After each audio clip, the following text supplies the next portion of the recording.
차가운 가을비가 아스팔트 위로 떨어지며 서울의 심장부. 청와대 앞길을 적시고 있었다. 마치 거대한 청기와 괴물처럼 웅크리고 있는 청와대의 정문은 굳게 닫힌 채 그 어떤 외부인도 허락하지 않겠다는 듯 위압적인 침묵을 지키고 있었다. 그 철옹성 같은 문 앞에 한 여자와 두 아이가 서 있었다. 여자의 이름은 한서연. 그녀의 낡은 트렌치 코트는 비에 젖어 어깨 부분이 짙게 변색되어 있었지만 그녀의 자세는 조금의 흐트러짐도 없었다. 30 중반으로 보이는 그녀의 얼굴은 화장기 하나 없이 수수했지만 깊고 고요한 눈빛은 주변의 모든 소음과 움직임을 빨아들이는 듯했다. 그녀의 양손은 5살 배기 쌍둥이 남매의 작은 손을 꼭 잡고 있었다. 엄마, 우리 언제 들어가? 남자아이 하준이 고개를 들어 물었다. 아이의 눈은 엄마를 쏙 빼닮아 맑고 총명했다. 조금만 더 기다리자. 하준아. 서연은 부드럽게 대답하며 아이의 머리를 쓰다듬었다. 그녀의 시선은 굳게 닫힌 문 너머. 보이지 않는 청와대 본관을 향해 있었다. 저 안에 그가 있다. 대한민국이라는 거대한 배를 이끄는 선장. 대통령 강지훈. 그리고 이 아이들의 아버지. 저 아저씨들은 왜 계속 우리만 쳐다봐? 우리 뭐 잘못했어. 여자아이 혜은이가 경호원들을 가리키며 속삭였다. 아이의 목소리에는 어린아이다운 호기심과 함께 작은 경계심이 섞여 있었다. 검은 양복을 입은 경호원들은 비가 오는 궂은 날씨에도 불구하고 부동자세로 서서 그들을 예의주시하고 있었다. 그들의 눈에는 단순한 경계가 아닌 이해할 수 없는 상황에 대한 당혹감과 의심이 서려 있었다. 서연은 몸을 낮춰 혜은이와 눈을 맞췄다. 아니, 우리 혜은이 잘못한 거 없어. 저 아저씨들은 그냥 자기 일을 하는 거야. 중요한 곳이라서 아무나 들어가면 안 되거든. 그녀의 목소리는 비에 젖지 않은 마른 나무잎처럼 차분했다. 하지만 그녀의 심장은 세차게 뛰고 있었다. 지난 5년 동안 단 하루도 잊지 않고 상상해왔던 순간 수없이 머릿속으로 시뮬레이션을 돌리고 모든 경우의 수를 따져봤던 결전의 날이었다. 아이들을 낳고 기르며 평범한 엄마로 살아가는 동안에도 그녀의 머릿속은 단 한 번도 멈춘 적이 없었다. 그것은 복수심과는 다른 진실을 향한 집념이자 아이들을 지키기 위한 마지막 발악이었다. 빗줄기가 굵어지기 시작했다. 서연의 기억은 5년 전, 똑같이 비가 내리던 어느 날 밤으로 거슬러 올라갔다. 5년 전, 대한민국 정치계는 젊고 패기 넘치는 한 명의 국회의원 때문에 들썩이고 있었다. 강지훈. 그는 낡은 정치 문법을 거부하고 날카로운 논리와 뜨거운 가슴으로 국민들의 마음을 사로잡고 있었다. 부패한 기득권 세력을 향한 그의 거침없는 공격은 때로는 위험해 보였지만 사람들은 그의 진심에 열광했다. 한서연은 당시 가장 영향력 있는 시사 주간지의 탐사보도 전문 기자였다. 그녀의 펜은 그 어떤 권력 앞에서도 날카로움을 잃지 않았고 그녀가 쓴 기사는 여러 차례 사회에 큰 파장을 일으켰다. 그녀는 강지훈이라는 정치인을 흥미롭게 지켜보고 있었다. 그의 이상주의가 진짠지 아니면 더 큰 권력을 잡기 위한 고도의 계산인지 궁금했다. 운명적인 만남은 여당의 중진 의원이 주최한 비공개 정책 토론회에서 이루어졌다. 굵은 빗줄기가 창문을 때리는 호텔의 작은 연회장이었다. 토론이 끝나고 모두가 와인잔을 부딪히며 형식적인 대화를 나누는 동안 서연은 구석에서 홀로 창밖을 내다보는 강지훈에게 다가갔다. 의원님의 이상은 현실의 벽 앞에서 얼마나 버틸 수 있을까요? 그것이 그녀가 그에게 던진 첫 마디였다. 질문이라기보다는 도발에 가까웠다. 강지훈은 천천히 고개를 돌렸다. 그는 이미 서연을 알고 있었다. 자신의 정책을 가장 집요하고 날카롭게 파고들던 기자. 그는 옅은 미소를 지으며 대답했다. 한서연 기자님이시군요. 제 이상이 버티는 게 아니라 제가 그 벽을 부셔야죠. 버티기만 하는 건 현상 유지일 뿐 변화가 아닙니다. 그의 눈빛은 TV 화면에서 보던 것보다 훨씬 더 깊고 단단했다. 그날 밤 그들은 정치와 사회, 정의와 신념에 대해 끝없이 이야기했다. 서연은 그의 이상이 단순한 정치적 수사가 아님을 느꼈다. 그의 말에는 세상을 더 나은 곳으로 만들고 싶다는 진실된 열망이 담겨 있었다.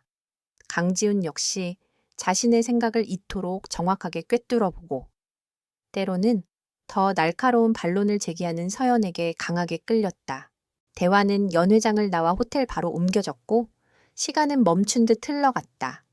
빗소리만이 그들의 대화를 감싸는 유일한 배경음악이었다. 그들은 서로에게서 자신과 같은 종류의 외로움과 치열함을 발견했다. 권력의 중심부에서 각자의 방식으로 싸우고 있지만 결국에는 너무나도 이상주의적이기에 고독할 수밖에 없는 영혼들이었다. 가끔은 모든 걸 내려놓고 도망치고 싶을 때가 있습니다. 몇 잔의 위스키 끝에 강지훈이 나지막이 고백했다. 그것은 대중 앞에서는 절대 보일 수 없는 그의 나약한 모습이었다. 도망친다고 해서 세상이 바뀌진 않죠? 서연이 대답했다. 알고 있습니다. 그래서 더 지치는 거겠죠? 그의 시선이 깊어졌다. 서연은 그 눈빛 속에서 거대한 책임감과 싸우고 있는 한 인간의 고뇌를 보았다. 그 순간 기자와 정치인이라는 껍데기는 사라지고 남자와 여자만이 남았다. 이성과 논리로 무장했던 두 사람은 걷잡을 수 없는 감정의 파도에 휩쓸렸다. 호텔바를 나선 그들이 향한 곳은 그의 방이었다. 그 밤은 뜨거웠고 동시에 애틋했다. 그것은 단순한 육체적 끌림이 아니었다. 서로의 상처를 알아보고 고독한 영혼을 위로하는 교감이었다. 칠흑 같은 어둠 속에서 빗소리를 들으며 그들은 잠시나마 현실의 무게를 잊고 서로에게 기댔다.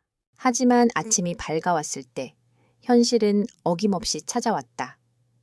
서연은 강지훈이 잠든 사이 조용히 옷을 챙겨 입고 방을 나섰다. 그녀는 이것이 하룻밤의 실수나 로맨스가 되어서는 안 된다고 생각했다. 그는 세상을 바꿔야 할 사람이고 자신은 그를 감시하고 비판해야 할 기자였다. 그들의 관계는 결코 공존할 수 없었다. 그녀는 메모 한 장 남기지 않았다. 그것이 서로를 위한 최선이라고 믿었다. 그 후 서연은 강지훈을 의도적으로 피했다. 그리고 몇 주 뒤 자신의 몸에 찾아온 변화를 알아차렸다. 두 개의 심장이 뛰고 있다는 사실을 알게 되었을 때 그녀의 세상은 무너져 내렸다.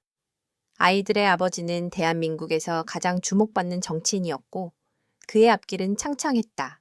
이 사실이 알려지는 순간 그의 정치 인생은 끝장날 것이고 아이들은 평생 대통령의 사생아라는 꼬리표를 달고 살아야 할 터였다. 그녀는 선택의 기로에 섰다. 그리고 오랜 고민 끝에 모든 것을 버리기로 결심했다. 그녀는 아무에게도 알리지 않고 회사에 사직서를 냈고 서울을 떠나 작은 해안 마을로 숨어들었다. 그곳에서 그녀는 한서연 기자가 아닌 하준이와 혜은이의 엄마로 지난 5년을 살았다. TV를 통해 강지훈이 승승장구하여 마침내 대통령이 되는 모습을 지켜보면서 엄마, 나 추워. 혜은이의 목소리가 서연을 길고 깊은 회상에서 끌어냈다. 아이의 입술이 추위로 파랗게 변해 있었다. 서연은 입고 있던 트렌치 코트를 벗어 두 아이를 감쌌다. 차가운 빗줄기가 그녀의 얇은 블라우스 위로 바로 쏟아져 내렸지만 그녀는 아랑곳하지 않았다. 이제 시간이 되었다. 더 이상 물러설 곳도 기다릴 이유도 없었다. 그녀가 다시 서울로 돌아와 청와대 문을 두드리기로 결심한 것은 단순히 아이들에게 아버지를 찾아주기 위함이 아니었다. 지난 몇 달간 그녀는 강지훈 대통령의 주변에서 벌어지고 있는 끔찍한 음모의 실체를 파악했다. 5년 전 자신이 그토록 믿었던 그의 이상과 신념이 거대한 부패의 그림자에 잠식당하고 있다는 증거를 포착한 것이다. 그리고 그 중심에는 대통령의 가장 가까운 곳에 있는 그림자, 비서실장 최민호가 있었다. 이 싸움은 너무나도 위험하고 거대했다. 평범한 방법으로는 결코 진실을 밝힐 수 없었다. 그래서 그녀는 자신의 가장 강력하고 유일한 무기를 사용하기로 했다. 바로 대통령의 아이들이었다. 이것은 협박이자 경고이며 동시에 그가 잊고 있던 진정한 자신을 되찾게 하려는 마지막 호소였다. 서연은 아이들의 손을 다시 잡고 굳게 닫힌 정문을 향해 천천히 걸어갔다. 그녀의 발걸음은 더 이상 망설임이 없었다. 그녀가 다가오자 입구를 지키던 경호원 중 한 명이 앞으로 나서며 그녀를 막았다. 여기는 일반인이 들어오실 수 없는 곳입니다. 돌아가 주십시오. 낮고 기계적인 목소리였다. 서연은 경호원의 눈을 똑바로 쳐다보았다. 그녀의 눈빛은 차가운 비보다 더 서늘했지만 그 안에는 흔들리지 않는 불꽃이 타오르고 있었다. 알고 있습니다. 저는 대통령님을 만나러 왔습니다. 대통령님은 사전 약속 없이는 만나뵐 수 없습니다. 정식 절차를 통해 민원을 접수하시기 바랍니다. 경호원은 매뉴얼대로 응대했다. 그의 눈에는 서연이 그저 정신이 이상하거나 억울한 사연을 호소하러 온 수많은 민원인 중 한 명으로 보일 뿐이었다. 서연은 품 안에서 방수팩에 넣어둔 서류 봉투를 꺼냈다. 그 안에는 아이들의 출생 증명서와 함께 대한민국 최고의 유전자 검사기관에서 발급한 친자 확인 검사 결과지가 들어있었다. 친부 확률 99.001%. 이것을 강지훈 대통령님께 전해주십시오. 그녀는 봉투를 내밀었다. 경호원은 여전히 의심스러운 눈초리로 봉투를 받지 않았다. 무슨 서류입니까? 신원과 용무를 정확히 밝히지 않으시면 퇴거 조치하겠습니다. 서연은 마지막 숨을 깊게 들이마셨다. 그리고는 아이들을 돌아보며 나지막이 말했다. 하준아! 혜훈아! 저 아저씨한테 우리 여기 왜 왔는지 얘기해 줄래? 아이들은 잠시 망설이다가 엄마의 격려하는 눈빛을 보고 용기를 냈다. 하준이가 먼저 입을 열었다. 맑고 또렷한 목소리가 빗소리를 뚫고 울려 퍼졌다. 우리 아빠 만나러 왔어요. 이어 혜은이가 말을 보탰다. 우리 아빠 이름은 강지훈이에요. 여기 대통령이래요. 경호원의 얼굴이 순간 굳어졌다.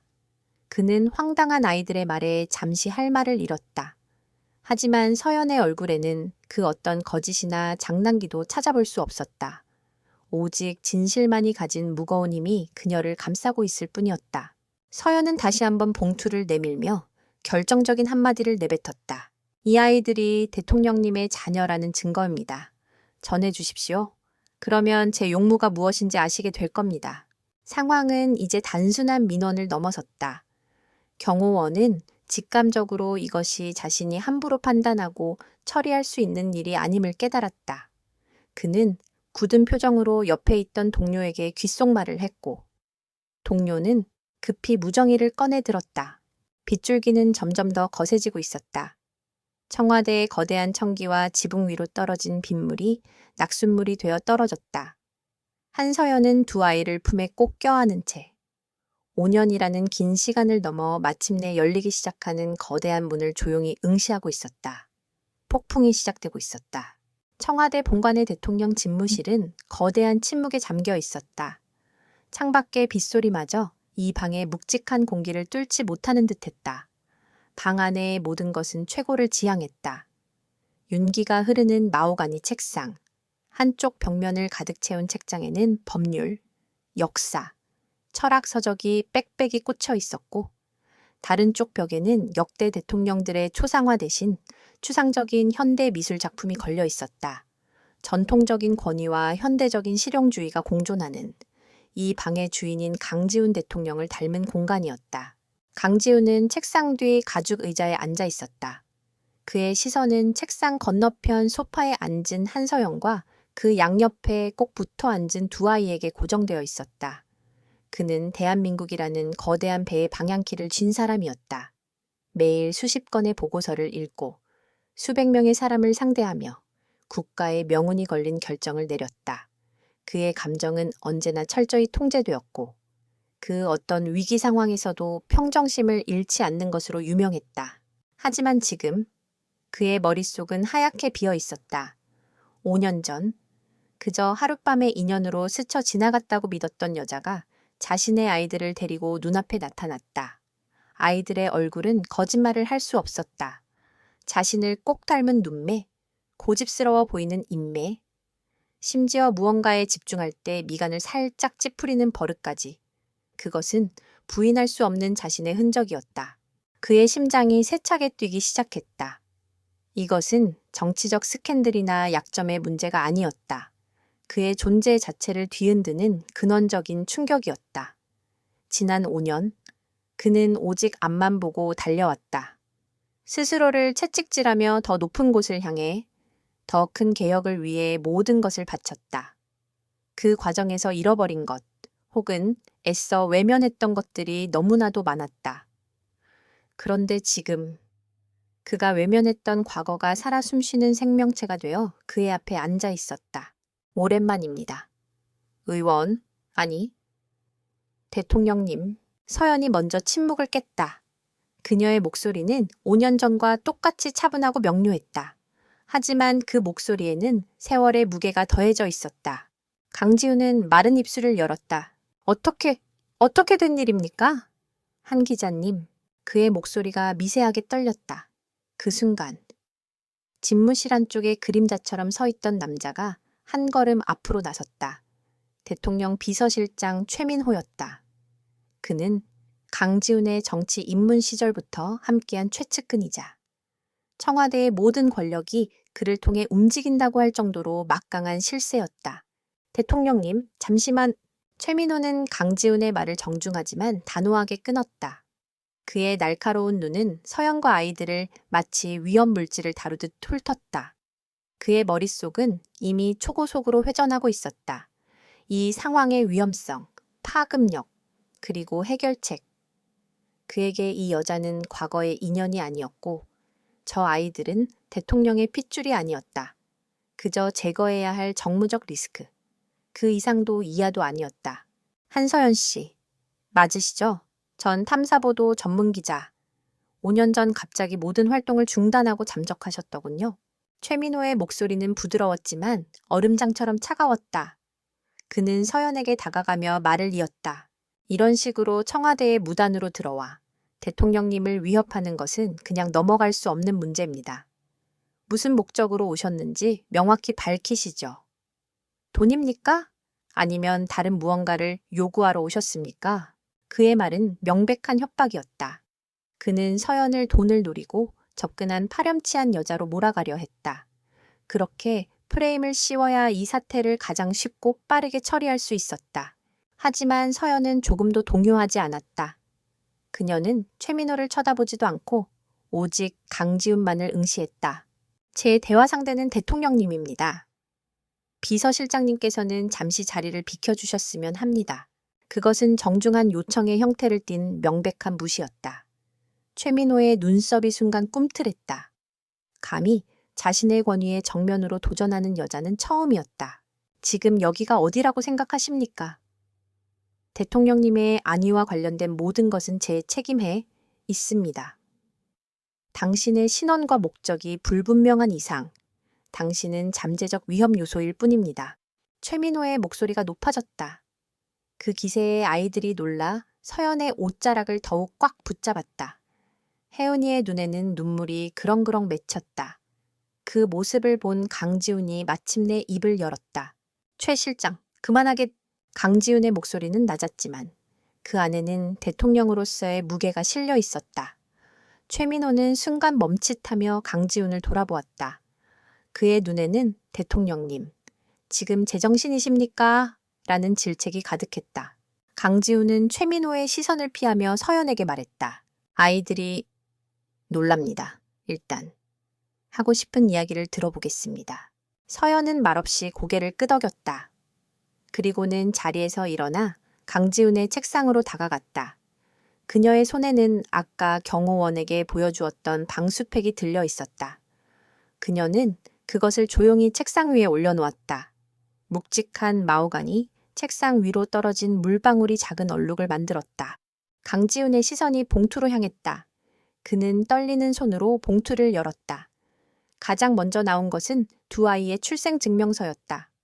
한하준, 한하운, 그리고 모무 이의 이름에는 한서연이, 부후 이의 이름은 공란으로 비어 있었다. 이어서 나온 것은 유전자 검사 결과지였다.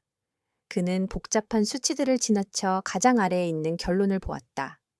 친부 확률 90.609%. 서류가 그의 손에서 힘없이 떨어졌다.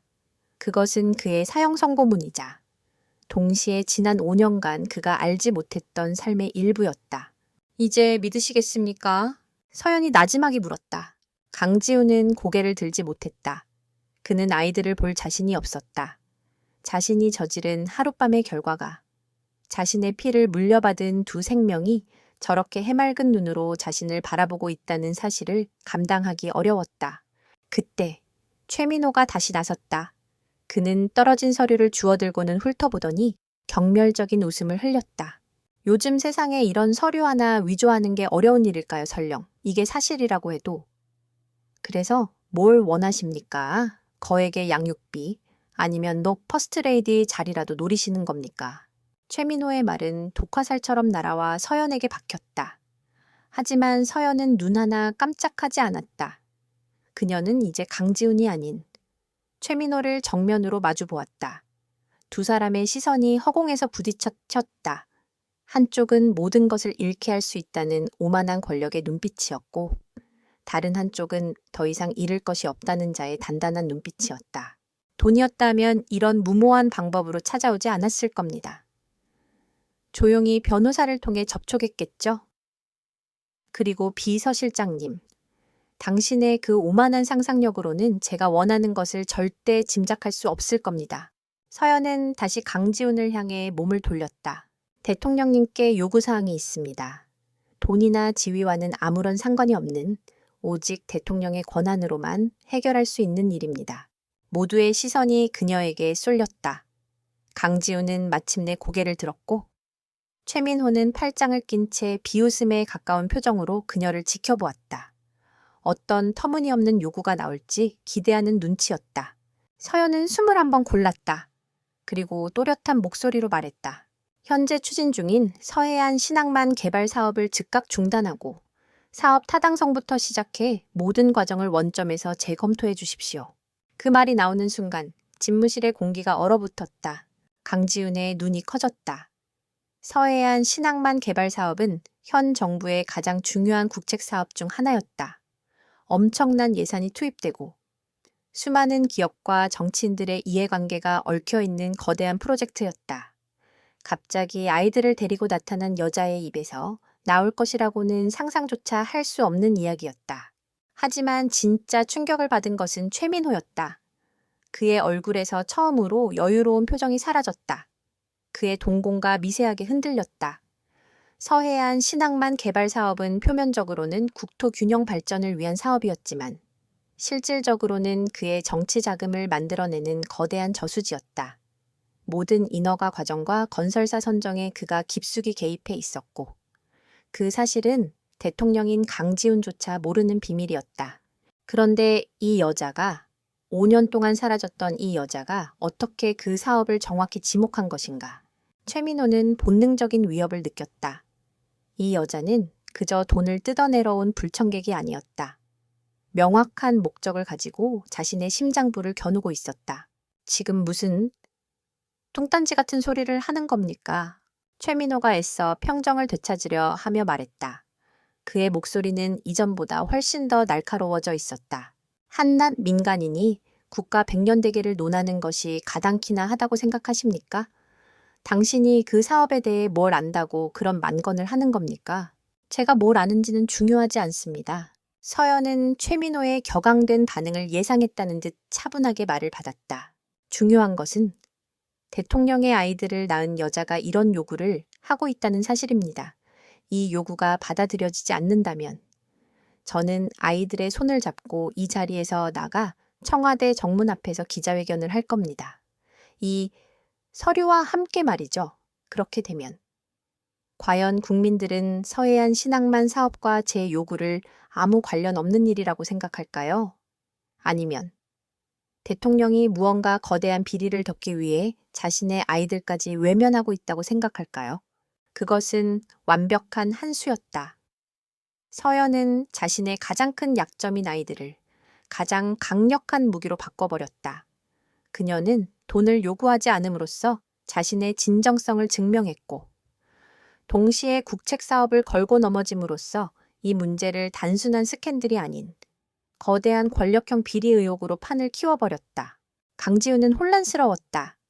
한서연이라는 여자는 5년 전이나 지금이나 여전히 그의 예상을 뛰어넘었다. 그는 서연의 눈을 보았다. 그 눈은 무언가를 폭로하려는 것이 아니라 무언가를 바로잡아달라고 호소하고 있었다. 마치 당신이 알던 세상은 전부가 아니다. 당신은 속고 있다고 말하는 것 같았다. 최민호의 얼굴은 분노로 하얗게 질려 있었다. 그는 이를 갈았다. 저 여자를 이 자리에서 끌어내 갈기갈기 찢어버리고 싶었다. 하지만 그럴 수 없었다. 그녀의 손에는 이제 자신뿐만 아니라 대통령과 이 정부 전체를 무너뜨릴 수 있는 핵폭탄이 들려 있었다. 집무실에는 다시 무거운 침묵이 내려앉았다. 밖에서는 여전히 비가 내리고 있었다. 이제 막 시작된 태풍의 눈 속에서. 강지우는 자신의 인생에서 가장 어려운 선택의 기로에 놓여 있었다. 책상 위에 놓인 차가운 서류와 소파 끝에 앉아 자신을 바라보는 두 아이의 따뜻한 눈빛 사이에서 청와대를 나온 한서연과 아이들은 비에 젖은 생쥐꼴이었다. 최민호 비서실장이 보낸 검은색 세단이 그들을 태웠지만 차 안의 공기는 바깥의 비보다 더 차가웠다. 운전기사는 목적지를 묻지 않았고 서연도 말하지 않았다. 그는 그저 서연이 내미는 낡은 스마트폰의 내비게이션을 따라갈 뿐이었다. 차는 서울의 화려한 중심부를 벗어나 회색빛 다세대 주택이 밀집한 낡은 동네로 접어들었다. 차가 멈춘 곳은 허름한 상가 건물의 지하 주차장이었다. 서연은 아이들의 손을 잡고 채서 내렸다. 운전기사는 그들이 어둠 속으로 사라질 때까지 아무 말 없이 지켜보다가 이내 비서실장에게 보내는 짧은 메시지를 입력했다. 목표, 목적지, 도착, 구형 다세대 주택, 추가 지시 대기 중. 서연이 아이들을 데리고 들어간 곳은 그녀가 지난 몇 달간 비밀리에 마련해둔 안전가옥이었다. 겉보기에는 평범한 투룸 빌라였지만 내부는 그녀의 치밀한 준비성을 보여주었다. 모든 창문에는 외부에서 내부를 볼 수 없는 특수 필름이 붙어 있었고 인터넷은 여러 개의 프록시 서버를 거치는 보안망으로 구축되어 있었다. 냉장고는 며칠을 버틸 수 있는 식료품으로 가득 차 있었다. 이곳은 그녀의 전쟁 기지이자 아이들을 위한 유일한 성격이었다. 엄마, 여기가 우리 새 집이야 좀 좁다. 하준이가 주위를 둘러보며 말했다. 바닷가 마을의 넓은 마당이 있는 집에서 자란 아이에게는 답답하게 느껴질 만했다. 응?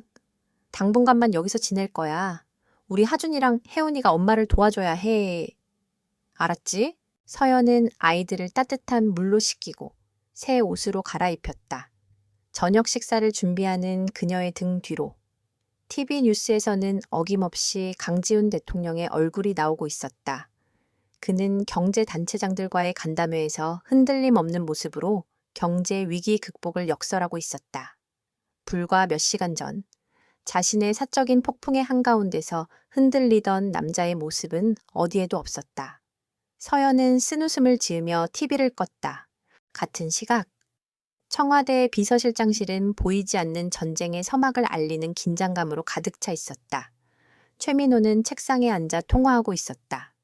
그의 앞에는 국내 최고라 불리는 사설, 정보업체 대표가 굳은 얼굴로 서 있었다. 그래서 결과가 뭐라고 5년 동안의 기록이 아예 없다는 게 말이 돼. 최민호의 목소리는 조용했지만 그 안에는 칼날 같은 분노가 서려 있었다. 죄송합니다. 실장님. 저희의 모든 정보망을 동원했지만 한서연이라는 여자는 5년 전 사직서를 제출한 그날 이후로 대한민국에서 증발했습니다.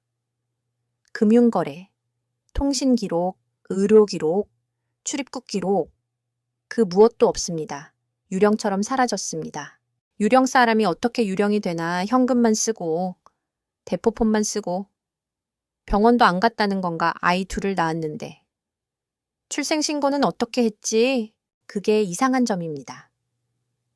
아이들의 출생신고는 5년 전 전라남도의 한 작은 면사무소에서 이루어졌습니다. 하지만 당시 기록을 확인해 본 결과 서류상으로는 아무런 문제가 없었습니다. 마치 처음부터 완벽하게 신분을 세탁하고 잠적을 준비한 것처럼 치밀합니다. 최민호는 전화기를 내려놓았다. 그의 미간에 깊은 주름이 패였다. 그는 한서연을 그저 운 좋게 대통령과 하룻밤을 보낸 뒤 아이를 무기로 돈을 뜯어내려는 흔해 빠진 여자라고 생각했다. 하지만 그의 예상은 완전히 빗나갔다. 5년이라는 긴 시간 동안 국가의 정보망을 완벽하게 피해 살아남았다는 것은 보통의 집념과 능력으로는 불가능한 일이었다. 시어해안 신항만 개발 사업, 그녀가 던진 그 이름이 그의 뇌리를 떠나지 않았다. 수많은 국책 사업 중에 어떻게 정확히 그것을 골라냈을까? 그것은 우연일 수 없었다. 그녀는 무언가를 알고 있다. 자신이 가장 깊숙이 숨겨놓은 비밀에 근접해 있다는 뜻이었다. 찾아내 최민호가 정보업체 대표에게 명령했다. 대한민국 땅에 있는 모든 CCTV, 모든 차량 블랙박스, 모든 금융 계좌를 다 뒤져서라도 그 여자가 지난 5년간 어디서 뭘 했는지 알아내. 동원할 수 있는 모든 인력과 장비를 써. 비용은 얼마가 들어도 상관없어. 이건 이제 단순한 스캔들 관리가 아니야. 국가안보 문제다. 그의 말에 국가안보라는 단어가 실리자 정보업체 대표의 얼굴이 하얗게 질렸다. 그는 허리를 90도로 숙이고 조용히 비서실장실을 나섰다. 최민호는 창가에 서서 어두워진 서울의 야경을 내려다보았다. 수많은 불빛들이 그의 발 아래에서 반짝였다. 그는 이 도시의 왕이었다.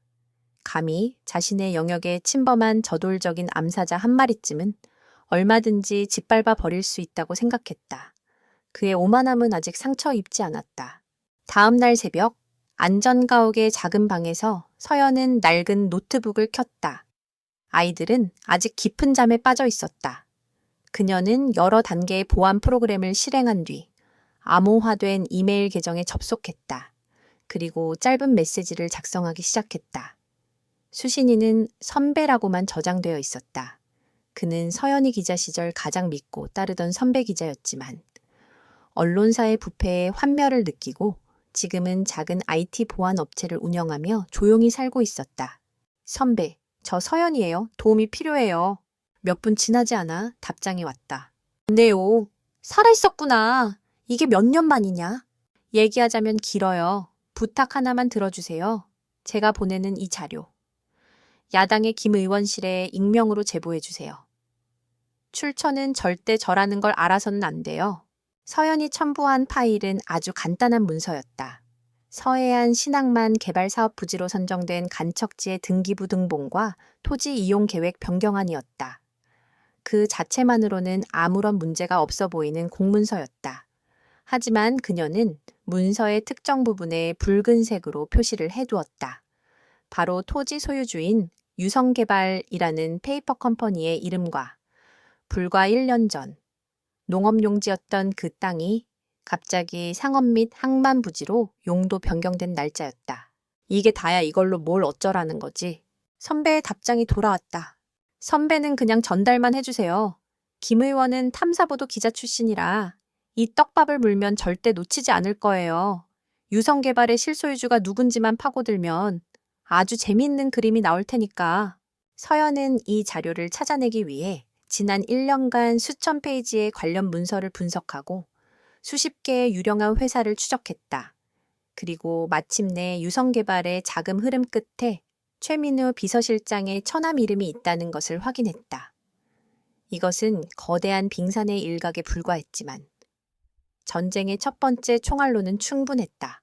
메일을 보낸 서연은 노트북을 닫았다. 그녀의 심장이 가늘게 떨리고 있었다. 5년 만에 다시 세상 밖으로. 전쟁터로 한 걸음을 내디딘 순간이었다. 이것은 그녀 자신만을 위한 싸움이 아니었다. 한때 자신이 믿었던 강지훈이라는 사람의 이상을 지키기 위한, 그리고 무엇보다도 아이들이 살아갈 세상을 조금이라도 더 정의롭게 만들기 위한 싸움이었다. 이틀 후 국회 법제사법위원회 국정감사장에서 작은 파문이 일었다. 야당의 김영수 의원이 국토교통부 장관을 상대로 서해안 신항만 개발 사업의 부지 선정 의혹을 제기한 것이다. 장관님, 유성개발이라는 회사에 대해 아십니까? 설립된 지 2년도 안 된 이 회사가 어떻게 정부의 개발 계획을 미리 알고 농업용지였던 땅을 헐값에 사들인 뒤 불과 6개월 만에 용도 변경을 통해 수백억 원의 시세 차익을 얻을 수 있었는지 설명해 주시기 바랍니다. 김 의원의 질의는 날카로웠고 그가 제시한 자료는 구체적이었다. 국토부 장관은 진땀을 흘리며 원론적인 답변만 늘어놓았다. 처음에는 작은 의혹 제기로 시작된 이 사건은 언론의 주목을 받기 시작하면서 걷잡을 수 없이 커져나갔다. 인터넷 언론사들이 앞다투어 유성 개발의 실체를 파헤치기 시작했고, 곧 그 회사의 주소가 최민호 비서실장 처남의 개인 사무실과 같다는 사실이 밝혀졌다. 청와대 비서실장실. 최민호는 자신의 이름이 거론된 기사를 읽으며 태블릿 PC를 부서져라 움켜쥐었다. 그의 얼굴은 분노로 시뻘게 달아올랐다. 김영수, 이 자식이 감히... 이것은 우연이 아니었다. 타이밍이 너무나도 절묘했다. 한서연이 청와대를 찾아와 그 사업을 언급한 지 불과 사흘 만에 정확히 그 사업의 가장 약한 고리가 터져나왔다. 그는 즉시 김영수 의원의 뒷조사를 지시했지만 아무것도 나오지 않았다. 제보자는 철저히 익명으로 숨어 있었다. 하지만 최민호는 알고 있었다. 이 모든 것을 계획하고 실행한 사람이 누구인지를. 한소연? 그는 그제야 깨달았다. 자신이 상대하고 있는 여자가 어떤 사람인지를. 그녀는 돈을 원하는 하이에나가 아니었다. 그의 목을 겨누고 나타난 치밀하고 냉정한 사냥꾼이었다. 그녀는 5년 동안 숨어 지내며 복수의 칼날을 갈아왔던 것이다. 최민호는 자리에서 벌떡 일어났다. 수세에 몰려있을 수만은 없었다. 먼저 공격당했으니 이제는 그의 차례였다. 그는 수화기를 들어 단축번호 1번을 눌렀다. 국가정보원 국내 파트 담당 차장에게 연결되는 직통 라인이었다. 나 초회 실장인데 지금부터 내 말 잘 들어. 한서연이라는 여자. 무슨 수를 써서라도 찾아내. 그리고 조용히 처리해. 수화기 너머로 짧은 침묵이 흘렀다. 처리한다는 말이 무엇을 의미하는지 모를 리 없었다. 실장님, 상대가 민간인입니다. 그리고 뭐, 이건 대통령님의 명예와 국정 안정이 걸린 문제야. 모든 책임은 내가 진다. 당장 실행해. 최민호는 전화를 끊었다. 그의 눈에는 이성을 잃은 살기가 번뜩였다. 그는 한서연이 자신에게 보낸 첫 번째 경고를 선전포고로 받아들였다. 그리고 그는 전쟁에서 패배해 본 적이 없는 남자였다. 물러설 수 없는 전쟁의 첫 번째 포성이 서울의 상공에 희미하게 울려 퍼지고 있었다. 최민호의 방역은 예상보다 훨씬 더 빠르고 잔인했다. 그것은 맹수의 이빨처럼 보이지 않는 곳에서부터 한서연의 숨통을 조여오기 시작했다. 그는 국가정보원이라는 합법적인 괴물을 풀어놓았다.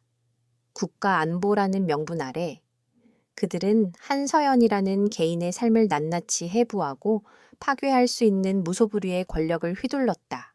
첫 번째 표적은 서연에게 익명의 제보를 전달해준 그녀의 선배였다. 작은 IT 보안 업체를 운영하며 조용히 살아가던 그의 사무실에 어느 날 오후 세무조사를 명목으로 검은 양복의 사내들이 들이닥쳤다. 그들은 회계 장부부터 시작해 모든 컴퓨터의 하드디스크까지 샅샅이 뒤졌다. 표면적인 이유는 탈세 혐의였지만 진짜 목적은 다른 곳에 있었다. 그들은 한서연과의 연결고리를 찾고 있었다. 김 대표님, 최근에 누군가와 암호화된 이메일을 주고받은 기록이 있던데 누구시죠? 조사실의 차가운 공기 속에서 취조관이 물었다. 선배는 끝까지 입을 다물었다. 하지만 며칠간에 걸친 압박과 회유, 그리고 회사를 공중분해시켜버리겠다는 협박 앞에 그의 의지는 조금씩 무너져 내렸다. 결국 그는 서연과의 연락 사실을 실토할 수밖에 없었다. 그는 서연의 안전가옥 위치는 몰랐지만 그녀가 자신에게 무엇을 부탁했는지는 알고 있었다. 그것만으로도 최민호에게는 충분한 정보였다. 제보의 출처가 한서연이라는 확신을 갖게 된 것이다. 서연은 선배에게 걸려온 짧은 전화를 통해 모든 상황을 파악했다. 수화기 너머로 들려오는 그의 목소리는 피로와 죄책감으로 가득 차 있었다. 서연아, 미안하다. 내가 버티질 못했다. 아니에요. 선배 잘못 아니에요. 오히려 저 때문에 위험에 빠뜨려서 제가 죄송하죠. 당분간은 절대로 저와 연락하지 마세요. 그게 선배가 사는 길이에요. 전화를 끄는 서연의 손이 차갑게 식어 있었다. 그녀는 예상했지만 막상 현실로 닥치니 심장이 내려앉는 것 같았다. 최민호는 그녀의 주변을 하나씩 잘라내며 그녀를 완벽한 고립 상태로 몰아넣고 있었다. 며칠 뒤 두 번째 경고가 찾아왔다. 그것은 훨씬 더 직접적이고 폭력적인 방식이었다. 아이들을 데리고 잠시 필요한 물건을 사기 위해 동네 마트에 다녀오는 길이었다. 낡은 빌라의 어두운 계단을 올라가는데 뒤에서 갑자기 낯선 발소리가 들렸다. 서연은 본능적으로 아이들을 품에 끌어안고 걸음을 빨리 했다. 발소리도 그녀를 따라 빨라졌다. 심장이 미친 듯이 뛰기 시작했다. 그녀는 거의 달리다시피 현관문 앞에 도착해 미친 듯이 되어라 비밀번호를 눌렀다. 띠리릭 소리와 함께 문이 열리는 순간 뒤에 남자가 그녀의 어깨를 거칠게 낚아챘다. 아! 서연은 비명을 지르며 쓰러졌다. 남자는 아무 말 없이 그녀의 손에 들려있던 마트 봉투를 빼앗아 내용물을 바닥에 쏟아부었다. 아이들이 먹을 우유와 과자, 채소들이 계단 아래로 굴러떨어졌다. 남자는 서연의 귓가에 얼음장 같은 목소리로 속삭였다. 까불지 마! 다음번엔 봉투가 아니라 내년 목이 떨어질 테니까. 그는 서연을 한번 밀치고는 유유히 계단을 내려갔다. 서연은 넘어진 채. 공포에 질려 우는 아이들을 끌어안고 한동안 움직일 수 없었다. 이것은 단순한 위협이 아니었다. 언제든 너와 네 아이들을 해칠 수 있다는 명백한 살해 협박이었다. 최민호는 이제 금도를 넘어섰다. 집으로 돌아온 서연은 문을 걸어 잠그고 모든 커튼을 쳤다. 아이들은 좀처럼 울음을 그치지 못했다. 그녀는 아이들을 안고 다독이면서도 온몸의 신경은 바깥의 모든 소리에 곤두서 있었다. 바람 소리에도, 윗집의 발소리에도 심장이 철렁 내려앉았다. 그녀가 5년간 지켜온 평화로운 일상은 산산조각이 났다. 이제 이곳은 더 이상 안전 가옥이 아니었다. 언제든 적이 쳐들어올 수 있는 위험한 최전선이 되어버렸다. 같은 시간, 대통령 강지훈은 깊은 고뇌에 빠져 있었다. 그의 앞에는 최민호가 작성한 한서연 관련 동향보고라는 제목의 서류가 놓여 있었다. 서류의 내용은 충격적이었다. 대상자 한서연, 전직 기자 신분을 이용해 서해안 신항만 사업 관련 허위 사실을 야당 의원에게 유출, 국정 혼란을 야기하고 이를 빌미로 금전적 이득을 취하려는 정황 포착. 또한 과거 기자 시절부터 특정 반정부 단체와 교류해온 흔적 발견, 국가 안보에 심각한 위협이 될 수 있는 인물로 판단됨. 보고서는 서연을 국가를 위협하는 불순 세력, 돈을 노리는 파렴치한 협박범으로 규정하고 있었다. 모든 증거와 정황이 교묘하게 조작되어 그녀의 모든 행동이 악의적인 목적을 가진 것처럼 보이게 만들었다. 이게 사실인가? 강지훈이 힘겹게 물었다. 그렇습니다. 대통령님, 저희가 파악한 바에 따르면 그렇습니다. 저 아이들을 앞센 것은 대통령님의 판단력을 흐리게 하려는 고도의 심리전일 뿐입니다. 저 여자의 목적은 오직 돈과 국정 흔들기입니다. 단호하게 대처해야 합니다. 최민호는 확신에 찬 목소리로 말했다. 그는 강지훈이 이 보고서를 믿을 것이라고 확신했다. 지난 수년간 그는 강지훈의 눈과 귀가 되어 모든 정보를 통제하고 그가 자신의 의도대로 생각하고 판단하도록 만들어왔다. 하지만 이번에는 무언가 달랐다. 강지훈은 최민호의 눈을 똑바로 바라보았다. 그의 눈빛은 평소처럼 신뢰로 가득 차 있지 않았다. 그 안에는 깊은 의심과 혼란이 뒤섞여 있었다. 나는 내가 아는 한서연이라는 사람은 이런 짓을 할 사람이 아니라고 생각하네. 강지훈의 나지막한 말에 최민호의 표정이 순간 굳어졌다. 대통령님, 5년 전의 하룻밤 기억으로 사람을 판단해서는 안 됩니다. 사람은 변합니다. 특히 돈 앞에서는요. 아니, 사람은 쉽게 변하지 않아. 특히 신념을 가진 사람은 더더욱. 강지훈은 자리에서 일어났다. 그는 집무실을 서성이며 5년 전 그날 밤을 떠올렸다. 비에 젖은 창밖을 보며 대한민국의 미래에 대해 그토록 치열하게 논쟁하던 여자. 권력의 위선과 부패에 대해 누구보다 날카롭게 비판하던 기자. 그녀의 눈빛은 맑고 단단했다. 그런 사람이 과연 돈 때문에 혹은 반정부 활동을 위해 아이들을 앞세워 이런 위험한 일을 벌일까? 그리고 서해안 신항만 사업, 김영수 의원의 의혹 제기 이후 그는 최민호 몰래 관련 자료들을 검토해 보았다. 표면적으로는 문제가 없어 보였지만 깊이 들여다볼수록 무언가 석연치 않은 구석들이 보였다. 특히 사업 부지 선정 과정은 상식적으로 납득하기 어려운 결정들이 몇 군데 있었다. 마치 보이지 않는 손이 모든 것을 미리 정해놓고 꿰맞춘 듯한 느낌이었다. 그때 강지훈의 뇌리에 한 가지 생각이 스쳤다. 혹시 그녀가 말하려는 진실은 최 실장이 나에게 보여주는 세상과는 다른 것이 아닐까? 그는 지난 몇 년간 최민호를 전적으로 신뢰했다. 그가 자신의 가장 충성스러운 방패이자 창이라고 믿어 의심치 않았다. 하지만 지금 그 믿음에 처음으로 균열이 가기 시작했다. 자신의 눈앞에 나타난 아이들의 얼굴과 과거의 기억 속 한서연의 모습이 끊임없이 그에게 질문을 던지고 있었다. 누구를 믿을 것인가? 강지우는 결심했다. 더 이상 최민호가 가져다주는 정보에만 의존할 수는 없었다. 그는 직접 진실을 찾아야만 했다. 그날 밤 강지우는 관저에서 아무도 모르게 전화를 걸었다. 그가 연락한 사람은 청와대나 정부 내의 인물이 아니었다. 그가 정치를 시작하기 전 변호사 시절부터 함께했던 오랜 친구이자 지금은 작은 로펌을 운영하고 있는 박성진 변호사였다. 그는 강지훈이 유일하게 모든 것을 터놓고 이야기할 수 있는 사람이었다. 성진아, 나다. 지훈아, 이 시간에 웬일이냐 나라에 무슨 일이라도 생겼어. 박성진 변호사는 농담조로 말했지만 강지훈의 심각한 목소리를 듣고 이내 자세를 고쳐 앉았다. 부탁할 게 있다. 극비리에 알아봐 줘야 할 사람이 있어. 강지훈은 전화기를 붙잡고 지난 며칠간 있었던 모든 일을 털어놓았다. 한서연의 등장, 아이들, 그리고 그녀가 던진 의혹까지 모든 이야기를 들은 박성진은 한동안 말이 없었다. 지훈아, 이건 보통 문제가 아니구나. 내 정치 인생이 끝날 수도 있는 일이야. 알고 있다. 그래서 너에게 부탁하는 거다. 최 실장도 청와대 그 누구도 알아서는 안 돼. 한서연이라는 사람, 5년 전에 왜 갑자기 사라졌는지, 지난 5년간 어떻게 살았는지 알아봐 줘. 그리고 서해안 신항만 사업도 비공식적으로 자네의 능력으로 파헤칠 수 있는 데까지 파헤쳐봐 줘. 그것은 대통령의 명령이 아닌 친구로서의 간절한 부탁이었다. 박성진은 잠시 고민하다가 결심한 듯 대답했다. 알았다. 내가 가진 모든 인맥과 방법을 동원해보지. 하지만 너도 마음의 준비를 해야 할 거다.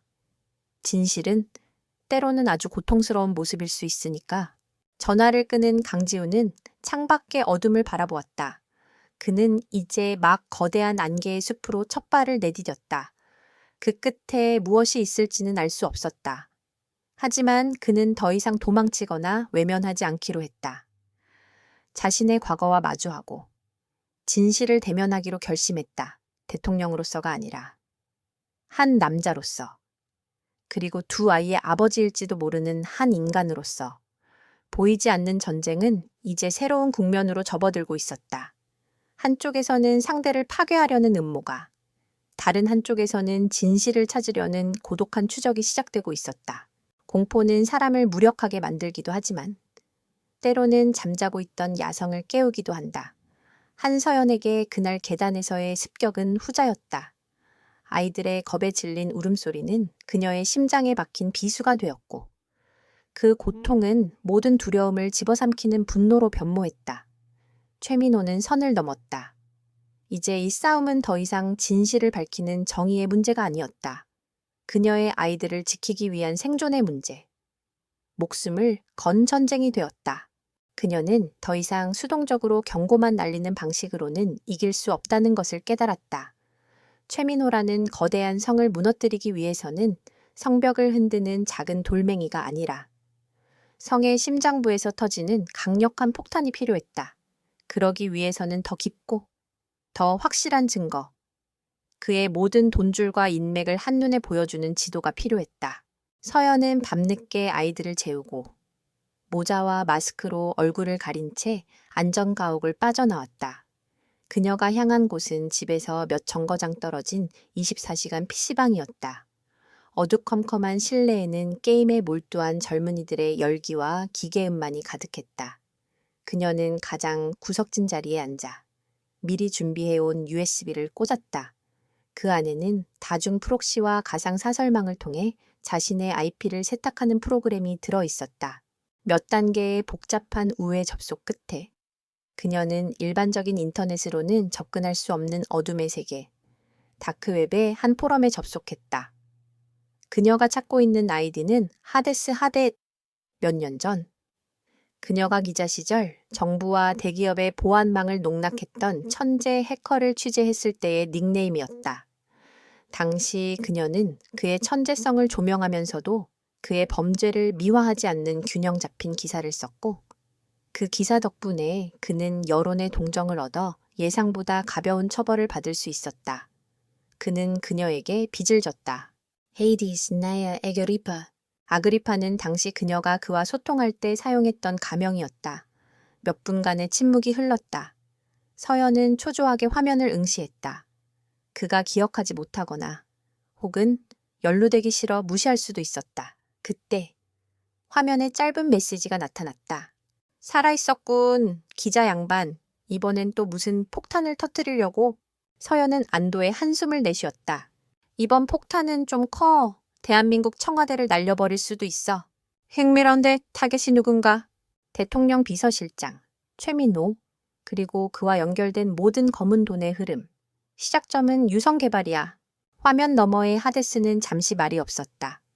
청와대 비서실장은 그가 상대해 본 적 없는 거물이었다. 위험 부담이 너무나도 컸다. 성공 보수는 돈은 없어. 대신 당신 이름으로 세상을 바꿀 기회를 주지. 부패한 권력의 심장을 해킹하는 세기의 특종. 당신의 능력을 세상에 증명할 최고의 무대가 될 거야. 서연은 그의 자존심을 건드렸다. 하데스는 돈보다 명예와 도전을 즐기는 부류의 해커였다. 잠시 후 그의 답장이 돌아왔다. 콜, 쥐새끼들의 돈 파티를 한번 구경해볼까? 연결은 그렇게 이루어졌다. 이제 서연에게는 보이지 않는 곳에서 적의 심장부로 침투할 가장 날카로운 창이 생긴 것이다. 강지훈 대통령은 며칠째 밤잠을 설치고 있었다. 최민호가 올리는 보고서와 자신의 기억 속 한서연의 모습, 그리고 눈앞에 아른거리는 두 아이의 얼굴 사이에서 그의 내면은 거센 폭풍에 휩싸여 있었다. 그는 더 이상 이 혼란을 견딜 수 없었다. 그는 아이들을 다시 만나야만 했다. 자신의 눈으로 직접 보고 확인해야만 했다. 그는 친구인 박성진 변호사를 통해 한서연에게 조심스럽게 연락을 취했다. 서연은 처음에는 단호하게 거절했다. 최민호의 감시가 번뜩이는 상황에서 대통령을 만나는 것은 자살행위나 다름없었다. 하지만 박성진은 끈질기게 그녀를 설득했다. 서연 씨, 저도 지훈이의 오랜 친구로서 압니다. 그 녀석. 지금 굉장히 혼란스러워하고 있습니다. 최민호 실장이 만들어 놓은 정보의 감옥에 갇혀 있어요. 서연 씨와 아이들을 만나게 해주는 것이 그 감옥의 벽을 허물 첫 번째 망치질이 될 겁니다. 제 모든 것을 걸고 두 분의 만남을 안전하게 성사시키겠습니다. 박성진의 진심 어린 목소리에 서연의 마음도 조금씩 움직였다. 이 싸움에서 이기기 위해서는 강지훈의 마음을 돌리는 것이 필수적이었다. 그녀는 며칠을 고민한 끝에 몇 가지 조건을 걸고 만남을 수락했다. 장소는 청와대나 정부 관련 시설이 아닌 완벽하게 중립적이고 보안이 유지되는 곳이어야 하며, 최민호는 절대 이 사실을 알아서는 안 된다는 것이었다. 약속 장소는 서울 외곽에 위치한 한 사립미술관의 특별 관람실이었다. 주말 아침, 미술관이 공식적으로 문을 열기 전 강지훈은 경호 인력을 최소한으로 줄이고 비공식적인 개인 일정인 것처럼 위장하여 그곳에 도착했다. 그는 대통령의 권위적인 모습 대신 평범한 남색 니트의 면바지를 입고 있었다. 하지만 그의 얼굴에는 초조함과 긴장감이 역력했다. 잠시 후 박성진 변호사와 함께 서연과 두 아이가 관람실로 들어섰다. 아이들은 처음 와보는 신기한 공간에 눈을 동그랗게 뜨고 주위를 두리번거렸다. 강지우는 아이들을 보는 순간 숨을 잠시 멈췄다. 사진이나 서류로 보는 것과는 전혀 다른 살아있는 현실의 무게가 그의 가슴을 짓눌렀다. 아빠, 맞아요. 먼저 입을 연 것은 하준이었다. 아이의 목소리는 조용한 관람실에 선명하게 울려 퍼졌다. 강지우는 뭐라고 대답해야 할지 몰라 잠시 망설였다. 그 모습을 본 서연이 대신 대답했다. 하준아, 혜훈아. 인사드려, 아저씨는. 엄마의 아주 오랜 친구셔. 그녀는 아직 그에게 아빠라는 호칭을 허락할 수 없었다. 강지우는 씁쓸한 미소를 지으며 아이들 앞에 무릎을 굽혀 눈높이를 맞췄다. 안녕, 만나서 반갑다. 나는 강지훈이라고 해. 혜훈이는 낯을 가리는지 서연의 뒤로 숨었고 하준이는 호기심 어린 눈으로 그를 위아래로 훑어보았다. TV에서 봤어요. 맨날 화난 얼굴로 소리치던데. 아이의 순진한 말에 강지훈은 허를 찔린 듯 웃음을 터뜨렸다. 그 웃음 덕분에 얼어붙었던 방 안의 공기가 조금은 부드러워졌다. 그는 아이들에게 미술관에 걸린 그림들에 대해 설명해주기 시작했다. 처음에는 어색했지만 시간이 지나면서 그는 점차 대통령이라는 직책을 잊고 한 명의 어른으로서 아이들과 소통하기 시작했다. 결정적인 순간은 한 추상화 작품 앞에서 찾아왔다. 여러 개의 복잡한 선들이 얽혀있는 그림이었다. 이 그림은 무엇처럼 보이니? 강지훈이 묻자 혜은이가 수줍게 대답했다. 실이 엉킨 것 같아요. 그래, 하준이는 팔짱을 끼고 미간을 찌푸리며 그림을 심각하게 쳐다보았다. 그 모습은 강지훈이 무언가 깊이 생각할 때 짓는 표정과 소름 끼치도록 똑같았다. 강지훈은 순간 숨을 멈췄다. 이건 길을 잃어버린 개미들의 집 같아요. 다들 어디로 가야 할지 몰라서 막 부딪히고 있어요. 아이의 대답은 어른들은 상상하지 못할 창의적인 것이었다. 하지만 강지훈을 놀라게 한 것은 아이의 대답이 아니었다. 그림을 보며 팔짱을 끼고 미간을 찌푸리는 저 버릇. 그것은 누구도 흉내낼 수 없는 자신만의 고유한 습관이었다. 자신의 피가, 자신의 유전자가 저 작은 아이에게서 명백하게 흐르고 있다는 부정할 수 없는 증거였다. 그 순간 그의 마음속에 있던 의심과 혼란의 벽이 와르르 무너져 내렸다. 최민호가 만든 보고서, 정치적 계산, 스캔들에 대한 두려움, 그 모든 것이 하얗게 날아가고 오직 끓어오르는 뜨거운 감정만이 남았다. 저 아이들은 내 아이들이다. 내가 지난 5년간 존재조차 몰랐던 나의 아이들이다. 그는 자리에서 일어나 서연을 바라보았다. 그의 눈빛은 더 이상 대통령의 눈빛이 아니었다. 한 여자에게 용서를 구하고 아이들에게 아버지가 되고 싶은 한 남자의 간절한 눈빛이었다. 서연 씨, 미안합니다. 내가 모든 걸 너무 늦게 알았습니다. 그의 목소리는 물기에 젖어 있었다. 서연은 아무 말 없이 그를 바라보았다. 그녀의 눈빛도 미세하게 흔들리고 있었다. 만남은 길지 않았다. 안전을 위해 그들은 서둘러 자리를 떠야 했다. 강지우는 멀어져 가는 서연과 아이들의 뒷모습을 한참 동안 바라보았다. 아이들이 그의 인생에 던진 파문은 이제 그의 영혼을 송두리째 흔들고 있었다. 그는 더 이상 최민호의 꼭두각시로 머물 수 없었다. 그는 아버지로서, 그리고 한때의 이상을 꿈꿨던 한 인간으로서 진실을 되찾아야만 했다. 그의 마음속에서 차가운 이성 대신 뜨거운 분노와 결의가 타오르기 시작했다. 그날 밤 서연은 안전가옥에서 암호화된 메시지 하나를 받았다. 하데스에게서 온 것이었다. 송금 라인 하나를 잡았다. 유성개발에서 나온 돈이 스위스 비밀 계좌로 흘러 들어갔는데 그 계좌의 실소유주, 아주 흥미로운 이름이더군. 생각보다 판이 훨씬 커. 이건 빙산의 일각이야. 서연의 눈빛이 날카롭게 빛났다. 강지훈의 마음이 움직이기 시작했고 최민호의 돈줄에 대한 첫 번째 단서가 잡혔다. 보이지 않던 두 개의 길이 이제 서서히 하나의 목표를 향해 합쳐지기 시작하고 있었다. 아이들과의 만남 이후 강지훈의 내면에서 시작된 미세한 균열은 친구 박성진 변호사가 가져온 첫 번째 보고서 앞에서 거대한 지각 변동으로 이어졌다. 박성진은 청와대의 눈을 피해 자신이 동원할 수 있는 모든 수단을 사용했다. 그의 보고는 간결했지만 그 내용은 강지훈의 등골을 서늘하게 만들기에 충분했다.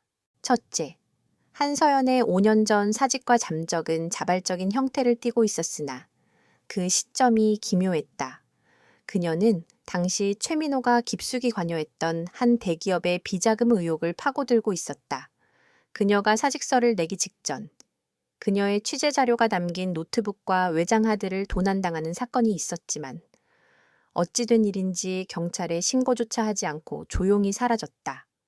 마치 거대한 위협 앞에서 모든 것을 포기하고 도망친 사람처럼. 둘째, 서해안 신항만 사업은 박성진이 접근할 수 있는 범위 내에서도 수많은 비상식적인 절차들이 발견되었다. 특히 군사보호구역 일부를 해제하는 과정에서 국방부의 반대가 심했음에도 불구하고 불과 며칠 만에 입장이 뒤바뀌어 사업이 일사천리로 진행된 정황이 포착되었다. 이것은 청와대 핵심부의 강력한 압력이 없이는 불가능한 일이었다. 가장 충격적인 것은 마지막 보고였다. 최민호는 지난 몇 년간 대통령인 강지훈조차 모르게 국가정보원, 검찰, 경찰의 핵심 요직에 자신의 사람들을 체계적으로 심어놓았다. 그들은 강지훈이 아닌 최민호에게 충성하는 보이지 않는 제국을 형성하고 있었다. 강지훈은 자신이 이 나라의 최고 권력자라고 생각했지만 실상은 최민호가 짜놓은 거미줄의 중심에 걸린 허수아비에 불과했을지도 모른다는 끔찍한 자각이 그를 덮쳤다. 지훈아, 넌 지금 네가 임명한 사람들조차 믿을 수 없는 상황이야. 초의 실장은 내 눈과 귀를 완벽하게 장악하고 있어. 박성진의 말이 그의 심장을 찔렀다. 강지훈은 자신이 얼마나 어리석고 나태했는지 깨달았다. 이상과 개혁이라는 대의에 취해 자신의 가장 가까운 곳에서 자라나는 악의 뿌리를 보지 못했던 것이다. 같은 시각 한서연은 새로운 결전의 판을 짜고 있었다. 그녀는 해커 하데스로부터 연이어 보고를 받고 있었다. 최민호의 검은 돈은 거미줄처럼 복잡하게 얽혀 스위스, 케이맨 제도 등 조세 피난처의 수십 개 유령 회사를 거치며 세탁되고 있었다. 이 모든 것을 한 번에 터뜨린다 해도 최민호는 꼬리 자르기에 능한 자였다. 그는 몇몇 희생양을 내세워 위기를 벗어나고 결국 법망을 빠져나갈 것이다. 서연은 깨달았다. 적을 무너뜨리기 위해서는 밖에서 돌을 던지는 것이 아니라 적이 스스로 성벽을 무너뜨리고 나오게 만들어야 한다는 것을. 그에게 통제 불가능한 공포와 탐욕이라는 두 가지 감정을 동시에 심어주어야 했다. 그녀는 하데스에게 새로운 임무를 내렸다. 최민호의 전체 자금 흐름도가 필요한 게 아니야. 그중 가장 결정적이고 그가 가장 필사적으로 숨기고 싶어 할 단 하나의 조각이 필요해. 국방부와 관련된 거래 내역이라면 더 좋고. 며칠간의 밤샘 작업 끝에 하데스가 답을 보내왔다. 찾았어. 빙고.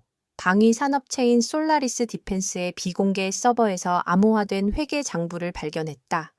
신항만 사업 군사보호구역 해제를 대가로 당시 국방부 정책실장에게 거액의 뇌물이 건너간 기록이야. 문제는 암호가 너무 복잡해서 전체 장부를 복구할 순 없다는 것. 하지만 딱 한 줄, 날짜와 금액, 그리고 입금된 차명 계좌번호가 적힌 로그 기록 조각은 빼내는 데 성공했다. 그것이면 충분했다. 서연의 눈이 빛났다. 그녀는 이제 최민호가 물지 않고는 못 빼길 완벽한 미끼를 손에 넣었다. 그녀의 계획은 대담하고 위험했다. 그녀는 하데스가 빼낸 실제 로그 기록 조각을 포함시켜 마치 전체 회계 장부 원본을 가지고 있는 것처럼 위조된 디지털 문서를 만들었다. 그리고 그 문서의 존재 자체를 최민호에게 흘려보내는 것이 계획의 핵심이었다. 적에게 정보를 흘리기 가장 좋은 방법은 적의 첩자를 역이용하는 것이었다. 서연은 과거 기자 시절의 인맥을 통해 야당의 한 보좌관에게 접근했다. 그는 능력은 있지만 야심이 과해 종종 정보를 사고 파는 것으로 의심받던 인물이었다. 서연은 철저히 신분을 숨긴 채 공중전화를 이용해 그에게 접촉했다. 서해안 신항만 사업 비리의 결정적인 증거를 가지고 있습니다. 최민호 비서실장이 국방부 고위 간부를 매수한 전체 회계장부 원본입니다. 누구신데 그런 엄청난 걸. 내가 누군지는 중요하지 않습니다. 중요한 건 이 장부의 가치죠. 이걸 터뜨리면 최민호는 물론이고 현 정권 전체가 무너집니다. 나는 이 장부를 외신과 독립적인 특별검색에 넘길 생각입니다. 그 전에 당신에게도 기회를 주려는 겁니다. 이 정보를 당신의 의원에게 넘기든 아니면 더 비싼 값에 팔든 그건 당신의 선택이죠. 서연은 장부의 존재를 증명하기 위해 실제 로그 기록 조각 중 일부인 날짜와 금액만을 알려주었다. 최민호라면 그 정보만으로도 이것이 진짜임을 단번에 알아챌 것이었다. 통화는 짧게 끝났다. 서연의 예상대로 그 보좌관은 이 엄청난 정보를 자신의 정치적 성공을 위해 사용하는 대신 더 큰 위험을 피하고 더 큰 보상을 얻기 위해 청와대 내부에 심어놓은 자신의 정보원에게 즉시 연락했다. 그리고 그 정보는 불과 몇 시간 만에 최민호의 귀에 들어갔다. 회계장부 원본이라고. 보고를 받은 최민호의 얼굴이 하얗게 굳었다. 그는 즉시 자신이 관리하는 자금책에게 연락해 서연이 흘린 날짜와 금액을 확인했다. 돌아온 대답은 그의 심장을 얼어붙게 만들었다. 맞습니다. 실장님, 정확히 일치합니다. 최민호의 머릿속이 복잡하게 돌아갔다. 한서연, 그 여자가 대체 어디까지 알고 있는 것인가? 어떻게 자신의 가장 깊숙한 비밀인 국방부 뇌물장부까지 손에 넣었단 말인가? 그는 분노보다 더 큰 서늘한 공포를 느꼈다. 저 장부가 세상에 공개되는 순간 그는 단순한 비리 정치인이 아니라 국가 안보를 팔아먹은 매국노로 전락하게 될 터였다. 그것은 그의 정치 인생은 물론 그의 모든 것을 끝장낼 수 있는 아킬레스건이었다. 그의 머릿속에 한 가지 생각만이 가득 찼다. 반드시 저 장부를 되찾아야 한다. 그 순간 그의 공포는 탐욕과 오만함으로 변질되기 시작했다. 그는 한서연이 드디어 꼬리를 잡혔다고 생각했다. 그녀가 장부를 외신이나 특검에 넘기기 전에 자신이 먼저 빼앗으면 모든 위협을 제거하고 이 지긋지긋한 게임을 끝낼 수 있었다. 그녀는 지금 자신의 손에 든 패가 얼마나 위험한지 모르고 너무 과감한 도박을 하고 있는 것이 분명했다. 그 여자가 접촉한 보좌관놈, 당장 위치 추적해 통화 기록, 인터넷 접속 기록, 주변 CCTV 전부 다 뒤져서 한서연의 위치를 알아내. 이번에는 경고가 아니다. 쥐새끼 한 마리까지 완벽하게 처리해야 해.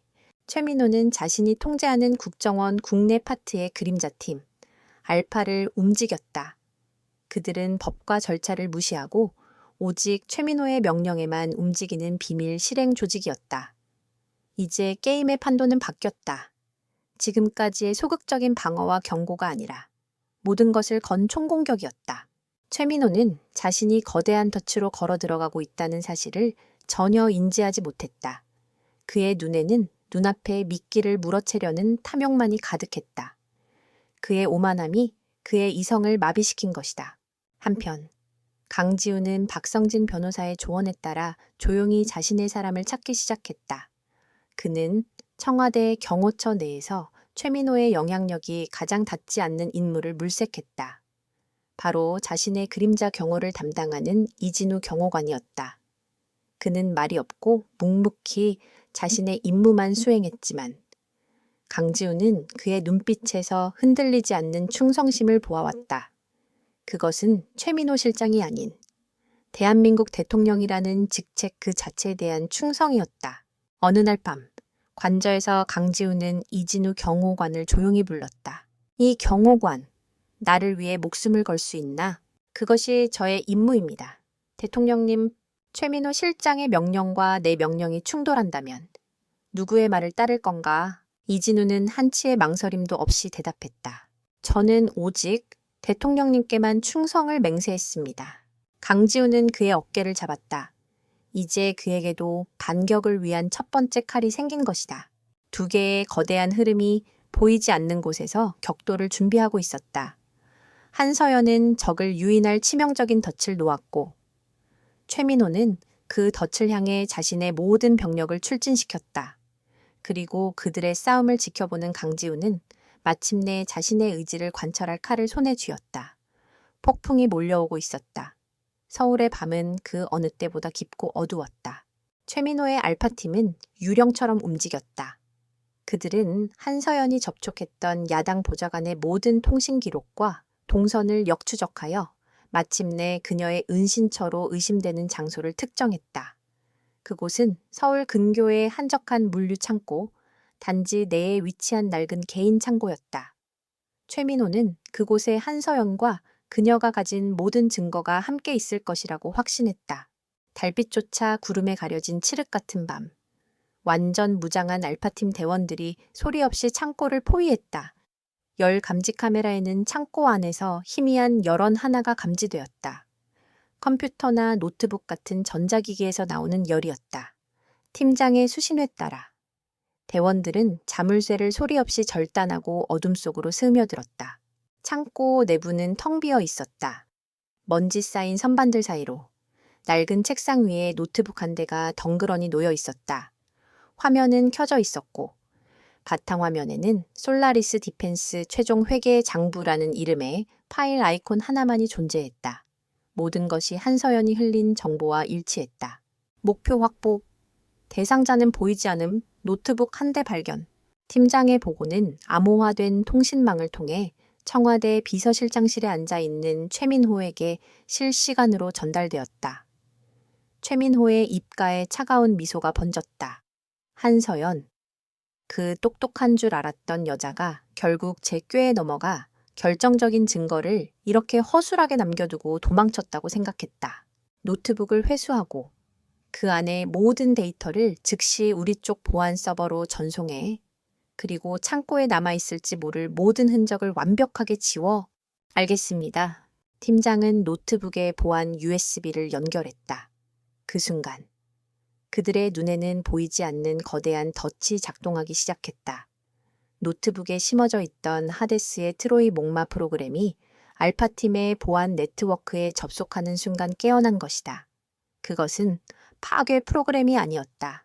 오히려 국정원의 가장 안전하고 빠른 내부망을 역류하는 통로가 되었다. 수천 킬로미터 떨어진 곳에 있는 하데스의 서버에서 거대한 데이터 패키지가 빛의 속도로 국정원 내부망을 타고 흘러 들어오기 시작했다. 그 데이터가 향하는 최종 목적지는 단 한 곳. 박성진 변호사가 대통령만을 위해 만들어 놓은 세상에 존재하지 않는 유령 이메일 계정이었다. 최민호는 자신의 승리를 의심치 않았다. 그는 모든 위협이 제거되었다고 판단하고 이 사건을 완벽하게 마무리 짓기 위한 마지막 단계를 준비했다. 그는 심야의 긴급 국가안전보장회의 NSC를 소집했다.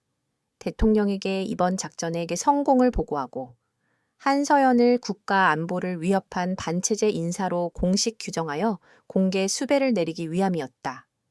그렇게 되면 그녀는 영원히 도망자 신세가 되어 사회적으로 매장당할 터였다. 청와대 지하 벙커에 위치한 국가위기관리센터, 대한민국의 모든 정보가 모이고 가장 중요한 결정이 내려지는 심장부였다. 딱딱한 회의용 테이블에는 최민호를 비롯해 법무부 장관, 국정원장 등 정권의 핵심 실세들이 모두 모여 있었다. 그들 대부분은 최민호가 심어놓은 그의 사람들이었다. 강지훈 대통령이 회의실로 들어섰다. 그의 얼굴은 평소보다 더 창백하고 무표정했다. 그의 뒤에는 그림자처럼 이진우 경호관이 서 있었다. 회의실의 공기는 무겁고 긴장감이 감돌았다. 최민호가 먼저 입을 열었다.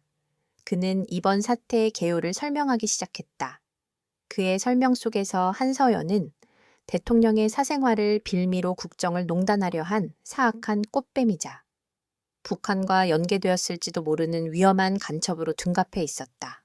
예무더렘 등 이에 저희는 국가 안보에 대한 심각한 위협으로 판단, 비공식적인 경로를 통해 위험 요소를 제거하는 데 성공했습니다. 한서연이 가지고 있던 조작된 증거 자료 역시 모두 확보했습니다. 이제 대통령님의 재가만 받으면 공식적으로 그녀를 체포하고 배후 세력을 밝히는 작업에 착수할 수 있습니다. 최민호는 비장한 표정으로 보고를 마쳤다. 그는 강지훈이 자신의 완벽한 시나리오에 감탄하며 고개를 끄덕여 주기를 기대했다. 다른 장관들 역시 동조하며 한서연에 대한 강력한 처벌을 주장했다. 모두의 시선이 강지훈에게 쏠렸다. 강지훈은 한동안 눈을 감은 채 말이 없었다. 회의실에는 무거운 침묵이 흘렀다. 마침내 그가 천천히 눈을 떴다. 그의 눈빛은 더 이상 혼란스럽거나 고뇌에 차 있지 않았다. 그곳에는 모든 것을 꿰뚫어 보는 차가운 분노와 거대한 결심을 내린 자의 단호함만이 존재했다. 최 실장, 강지훈이 나지막이 입을 열었다. 수고했네. 그런데 실장이 확보했다는 그 증거라는 게 혹시 이건가? 순간 회의실의 모든 사람들이 숨을 죽였다. 강지훈은 옆에 서 있던 이진우 경호관에게 고갯짓을 했다. 이진우는 조용히 대통령의 태블릿 PC를 회의실 중앙의 대형 스크린과 연결했다. 화면에 처음 나타난 것은 스위스의 한 은행에서 발행한 비밀 계좌의 거래 내역서였다. 계좌 소유주의 이름은 유령 회사였지만 그 아래에는 실제 소유주로 최민호라는 이름이 선명하게 적혀 있었다. 수백만 달러에 달하는 돈이 유성개발을 통해 흘러들어온 기록이 날짜별로 정리되어 있었다. 최민호의 얼굴이 하얗게 굳었다. 대통령님, 이건 조작입니다. 저 여자가 만든 음해 공작입니다.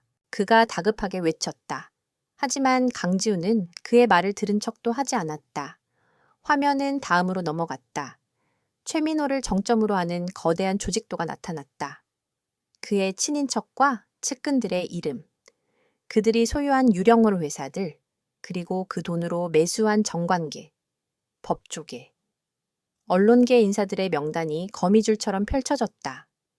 회의실에 앉아있던 몇몇 장관들의 이름도 그 안에 포함되어 있었다. 그들의 얼굴은 사색이 되었다. 이것도 조작인가? 강지훈의 목소리는 얼음장처럼 차가웠다. 그렇다면 이것도 조작인지 직접 들어보시지. 다음 순간 스크린에는 어두운 물류 창고의 내부가 나타났다. 국정원 알파팀이 노트북을 확보하는 장면이 실시간 영상처럼 재생되었다. 최민호 자신의 목소리가 회의실에 울려 퍼졌다. 노트북을 회수하고 그 안의 모든 데이터를 즉시 우리 쪽 보안 서버로 전송해. 최민호는 의자에서 벌떡 일어났다. 그의 온몸이 사시나무처럼 떨리고 있었다. 이것은 불가능한 일이었다. 어떻게 자신의 비밀 작전이, 자신의 목소리가 여기에, 그의 사고가 마비된 순간 스크린은 마지막 증거를 재생했다. 그것은 음성 파일이었다. 잡음 섞인 목소리였지만 내용은 너무나도 선명했다. 그러니까 신앙만 부지 문제는 걱정하지 마시오. 국방부 정책실장 그 친구, 내가 돈으로 잘 구슬려 놨으니까 서류 몇 장만 처리하면 군사보호구역 해제는 시간 문제야. 그것은 누구도 부인할 수 없는 최민호 자신의 목소리였다. 그가 방위산업체 대표와 나눈 비밀 대화의 녹음 파일이었다. 회의실의 공기는 완전히 얼어붙었다. 시간마저 멈춘 듯했다. 최민호의 완벽했던 가면이 산산조각 나며 그 아래에 숨겨져 있던 추악한 괴물의 맨얼굴이 적나라하게 드러나는 순간이었다. 그가 평생을 바쳐 쌓아 올린 권력의 성이 한순간에 모래성처럼 무너져 내리고 있었다. 그는 강지훈을 바라보았다. 강지훈은 더 이상 그가 조종하던 허수아비 대통령이 아니었다. 그의 눈에는 배신당한 친구의 슬픔과 국가를 기만한 역적을 향한 군주의 서늘한 분노가 함께 타오르고 있었다. 최민호는 깨달았다. 자신이 한서연이라는 여자의 덫에 빠진 것이 아니라는 것을. 그는 자신의 끝없는 오만함과 탐욕이라는 덫에 스스로 걸려들었던 것이다. 국가위기관리센터의 대형 스크린에서 최민호의 목소리가 마지막으로 울려 퍼진 후 방 안에는 죽음과도 같은 침묵이 내려앉았다. 시간과 공간이 함께 얼어붙은 듯했다. 회의에 참석한 장관들은 마치 목소리를 빼앗긴 인형처럼 굳어 있었고 그들의 눈에는 눈앞의 현실을 부정하려는 필사적인 몸부림과 함께 다가올 파멸에 대한 공포가 뒤섞여 있었다. 가장 먼저 침묵을 깬 것은 최민호였다. 그의 얼굴에서 모든 핏기가 사라지고 하얗게 질린 가면 위로 뒤틀린 미소가 떠올랐다. 그것은 패배를 인정하는 체념의 미소가 아니었다. 함께 죽자고 달려드는 독사의 마지막 발악과도 같은 미소였다. 그의 웃음소리는 밀폐된 벙커 안을 섬뜩하게 울렸다. 대통령님, 대단하시군요. 정말 대단한 쇼였습니다. 그래서 이제 저를 체포하시겠습니까, 저들을? 당신의 내각을 모두 감옥에 보내시겠다고요? 그는 회의 테이블에 앉은 장관들을 손으로 한번 휘저으며 말했다. 그렇게 하면 당신의 정권이, 당신의 역사가 어떻게 기록될 것 같습니까? 당신은 대한민국 헌정사상 최악의 리더십 붕괴를 초래한 무능한 대통령으로 남게 될 겁니다. 당신의 모든 업적과 개혁은 부패의 토양 위에서 자라난 독버섯으로 치부될 것이고 국민들은 당신을 비웃을 겁니다. 최민호는 한 걸음 더 나아가 강지훈의 턱 밑까지 다가왔다. 그의 눈은 붉게 충혈되어 있었다. 그리고 저만 죽을 것 같습니까? 아닙니다. 당신도 함께 죽는 겁니다. 내가 이 자리에서 무너지면 나는 당신과 한서연 그리고 그 아이들의 관계를 온 세상에 폭로할 겁니다. 위대한 대통령의 추악한 스캔들, 언론은 신이 나서 물어뜯을 테고 당신의 지지율은 바닥으로 곤두박질치겠죠. 국민들은 진실 따위에는 관심 없습니다. 그저 더 자극적이고 재미있는 이야기에 열광할 뿐이죠. 당신은 결국 그 스캔들의 파도 속에서 허우적대다 임기조차 채우지 못하고 불명예스럽게 퇴진하게 될 겁니다. 그것은 회유이자 가장 잔인한 협박이었다. 그는 강지훈의 가장 약한 부분을 건드렸다. 대통령으로서의 명예, 그리고 아버지로서의 책임감. 그는 강지훈이 결국에는 정치인일 수밖에 없으며 자신의 안위를 위해 진실을 덮는 길을 선택할 것이라고 믿었다. 그러니 대통령님, 마지막으로 현명한 선택을 하십시오. 이 모든 증거, 없었던 일로 덮어버리시죠. 그리고 한서연 그 여자를 적당한 죄목으로 처리하면 모든 것은 다시 제자리로 돌아갈 수 있습니다. 당신과 저는 이 나라를 계속해서 이끌어 나가는 겁니다. 최민호는 강지훈에게 손을 내밀었다. 다시 한번 손을 잡자는 마지막 거래 제안이었다. 회의실에 있던 그의 사람들도 일제히 강지훈을 바라보았다. 그들의 눈빛에는 일말의 기대감이 서려 있었다. 강지훈은 최민호의 내민 손과 그의 얼굴을 번갈아 보았다. 그의 눈빛은 고요한 호수처럼 잔잔했다. 그 어떤 동요도, 분노도 읽을 수 없었다. 그는 천천히 입을 열었다.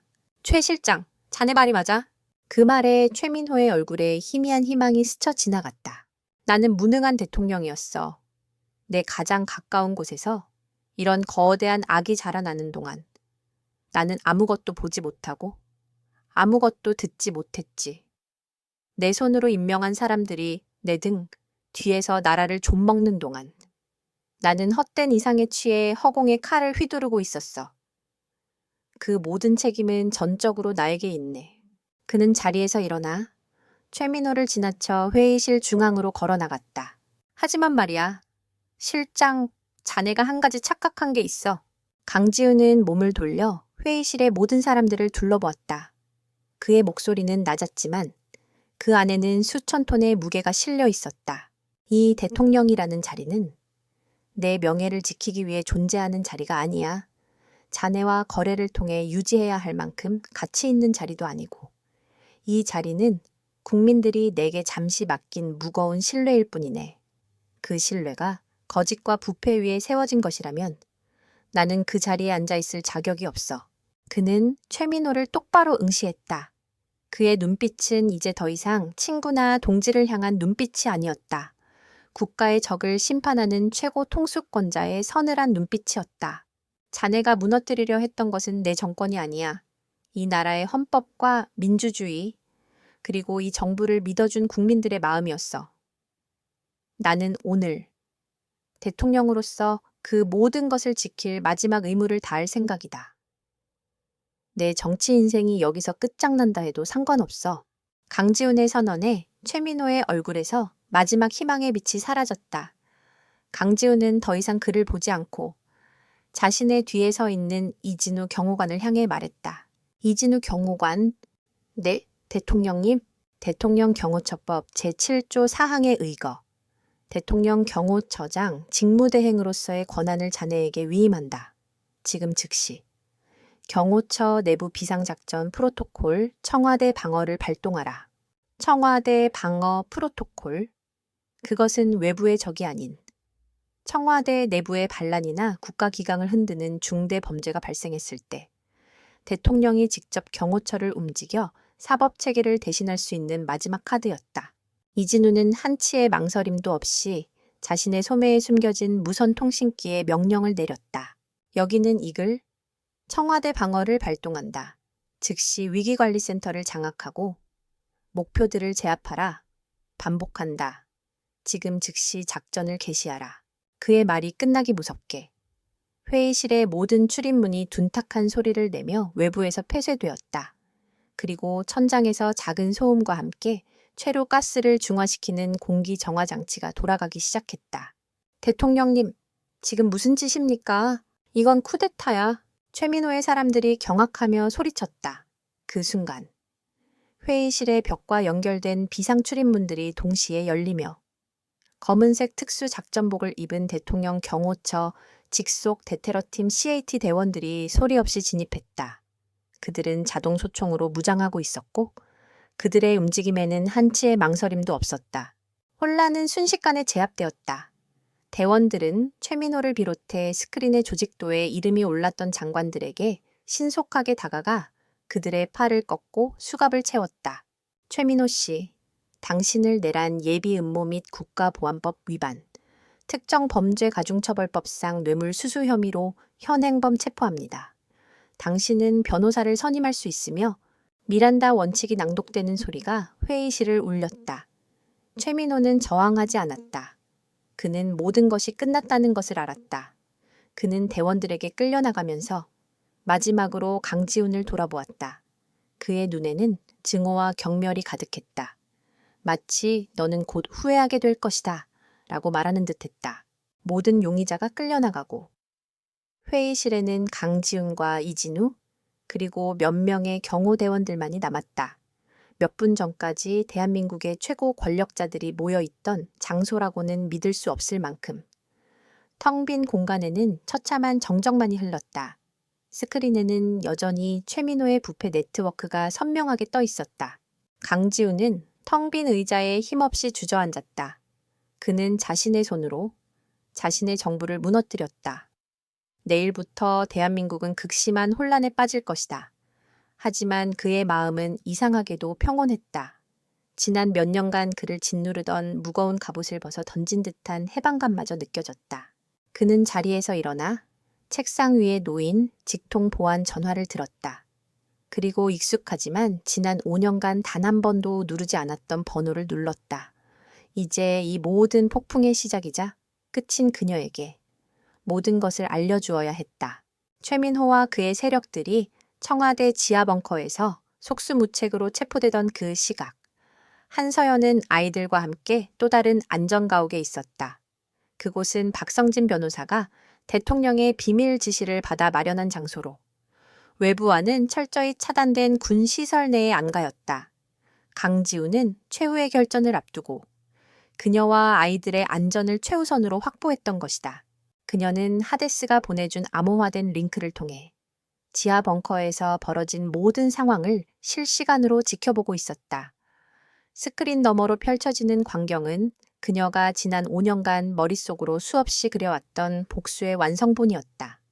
최민호의 오만한 얼굴이 경악과 절망으로 무너져 내리는 순간 그녀는 통쾌함보다 깊은 허무함과 슬픔을 느꼈다.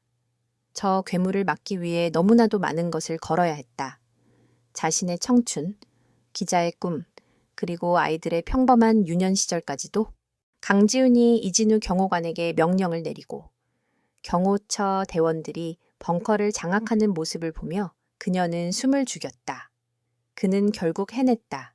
정치적 생명과 자신의 모든 것을 잃을 수도 있는 위험 앞에서. 그는 도망치지 않고 정면으로 맞서는 길을 택했다. 5년 전, 그녀가 잠시나마 믿었던 그의 이상주의가 비록 늦었지만 마침내 거대한 부패의 껍질을 깨고 터져나온 순간이었다. 모든 상황이 종료된 후 그녀의 암호화된 통신기기에서 짧은 벨이 울렸다. 발신자는 대통령 비서실이라는 공식 명칭이 아닌 K라는 이니셜이었다. 그녀는 떨리는 손으로 통화 버튼을 눌렀다. 나다. 수화기 너머로 강지훈의 지친 목소리가 들려왔다. 봤습니다. 서연은 힘겹게 대답했다. 무슨 말을 해야 할지 알 수 없었다. 축하를 해야 할지, 위로를 해야 할지. 이제 끝났다. 당신과 아이들은 이제 안전하다. 그의 말에는 안도감과 함께 깊은 피로감이 묻어 있었다. 앞으로 어떻게 하실 겁니까? 국민들에게 모든 것을 밝혀야지. 나의 과오, 나의 무능함, 그리고 이 정권의 치부까지 전부 다, 그리고 심판을 기다려야지. 그의 목소리는 담담했다. 서연은 그가 모든 것을 각오하고 있음을 알 수 있었다. 긴 침묵 끝에. 그녀가 입을 열었다. 고맙습니다. 아이들을 지켜줘서. 그것은 그녀가 할 수 있는 최선의 표현이었다. 수화기 너머로 강지훈의 희미한 웃음소리가 들려오는 것 같았다. 다음 날 아침, 대한민국은 전례 없는 충격에 휩싸였다. 새벽부터 대통령 비서실장 및 내각 일부 장관, 내란 예비 음모 혐의로 긴급 체포라는 속보가 모든 언론을 뒤덮었다. 온갖 추측과 루머가 난무했고 주식시장은 폭락했으며 국정은 사실상 마비 상태에 빠졌다. 오전 10시, 강지훈 대통령은 청와대 춘추관의 공식 기자회견장이 아닌 집무실에 홀로 앉아 카메라 앞에 섰다. 무거운 분위기의 대국민 담화였다. 그의 얼굴은 수척했지만 눈빛은 그 어느 때보다 단호하고 진실돼 보였다. 존경하는 국민 여러분, 대통령 강지훈입니다. 그는 준비된 원고를 보지 않고 오직 카메라 렌즈 너머의 국민들을 응시하며 말을 이었다. 저는 오늘 국민 여러분 앞에 감히 용서받을 수 없는 죄를 고백하고자 이 자리에 섰습니다. 어젯밤, 저는 대통령 비서실장을 포함한 정부의 일부 고위 공직자들을 국가의 근간을 흔든 헌정유린과 부정부패 혐의로 제 손으로 직접 체포하도록 명령했습니다. 담화는 충격적인 고백으로 시작되었다. 그는 최민호의 범죄 사실을 하나하나 열거했다. 그리고 모든 화살을 자기 자신에게로 돌렸다. 이 모든 끔찍한 일이 벌어지는 동안 저는 대통령으로서 아무것도 알지 못했습니다. 저의 가장 가까운 곳에서 나라가 병들어가는 것을 막지 못했습니다. 이것은 저의 무능이자 저의 불찰이며 저의 역사적 과오입니다. 저는 국민 여러분이 저에게 맡겨주신 신성한 권력을 제대로 지켜내지 못했습니다. 그 어떤 말로도 저의 책임을 변명할 수 없음을 잘 알고 있습니다. 그는 자리에서 일어나 카메라를 향해 깊이 허리를 숙였다. 대통령의 진심 어린 사죄에 담화를 지켜보던 모든 국민들은 숨을 죽였다.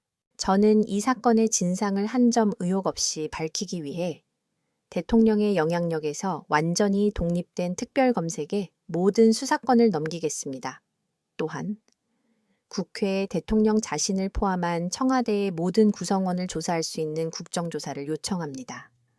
저 역시 그 어떤 조사든 성실하게 임할 것이며 법의 심판을 피하지 않겠습니다. 그의 선언은 파격적이었다. 그는 자신의 모든 기득권을 내려놓고 스스로를 심판대 위에 올렸다. 국민 여러분, 이 거대한 국정 혼란을 초래한 점에 대해 다시 한번 머리 숙여 사죄드립니다. 하지만 저는 이 아픔을, 썩은 환부를 도려내고 새살이 돋게 하는 마지막 기회로 삼고자 합니다. 무너진 국가 시스템을 바로 세우고 다시는 저와 같은 무능한 대통령이 나오지 않도록 모든 제도를 개혁하는데 저의 남은 임기를 모두 바치겠습니다. 저에 대한 정치적, 법적 책임은 그 이후에 달게 받겠습니다. 담화는 그렇게 끝이 났다. 강지훈은 한서영과 아이들에 대해서는 단 한마디도 언급하지 않았다. 그는 모든 폭풍을 홀로 감당하기로 결심한 것이다. 대통령의 대국민 담화는 대한민국 사회를 뒤흔든 거대한 폭풍이 되었다.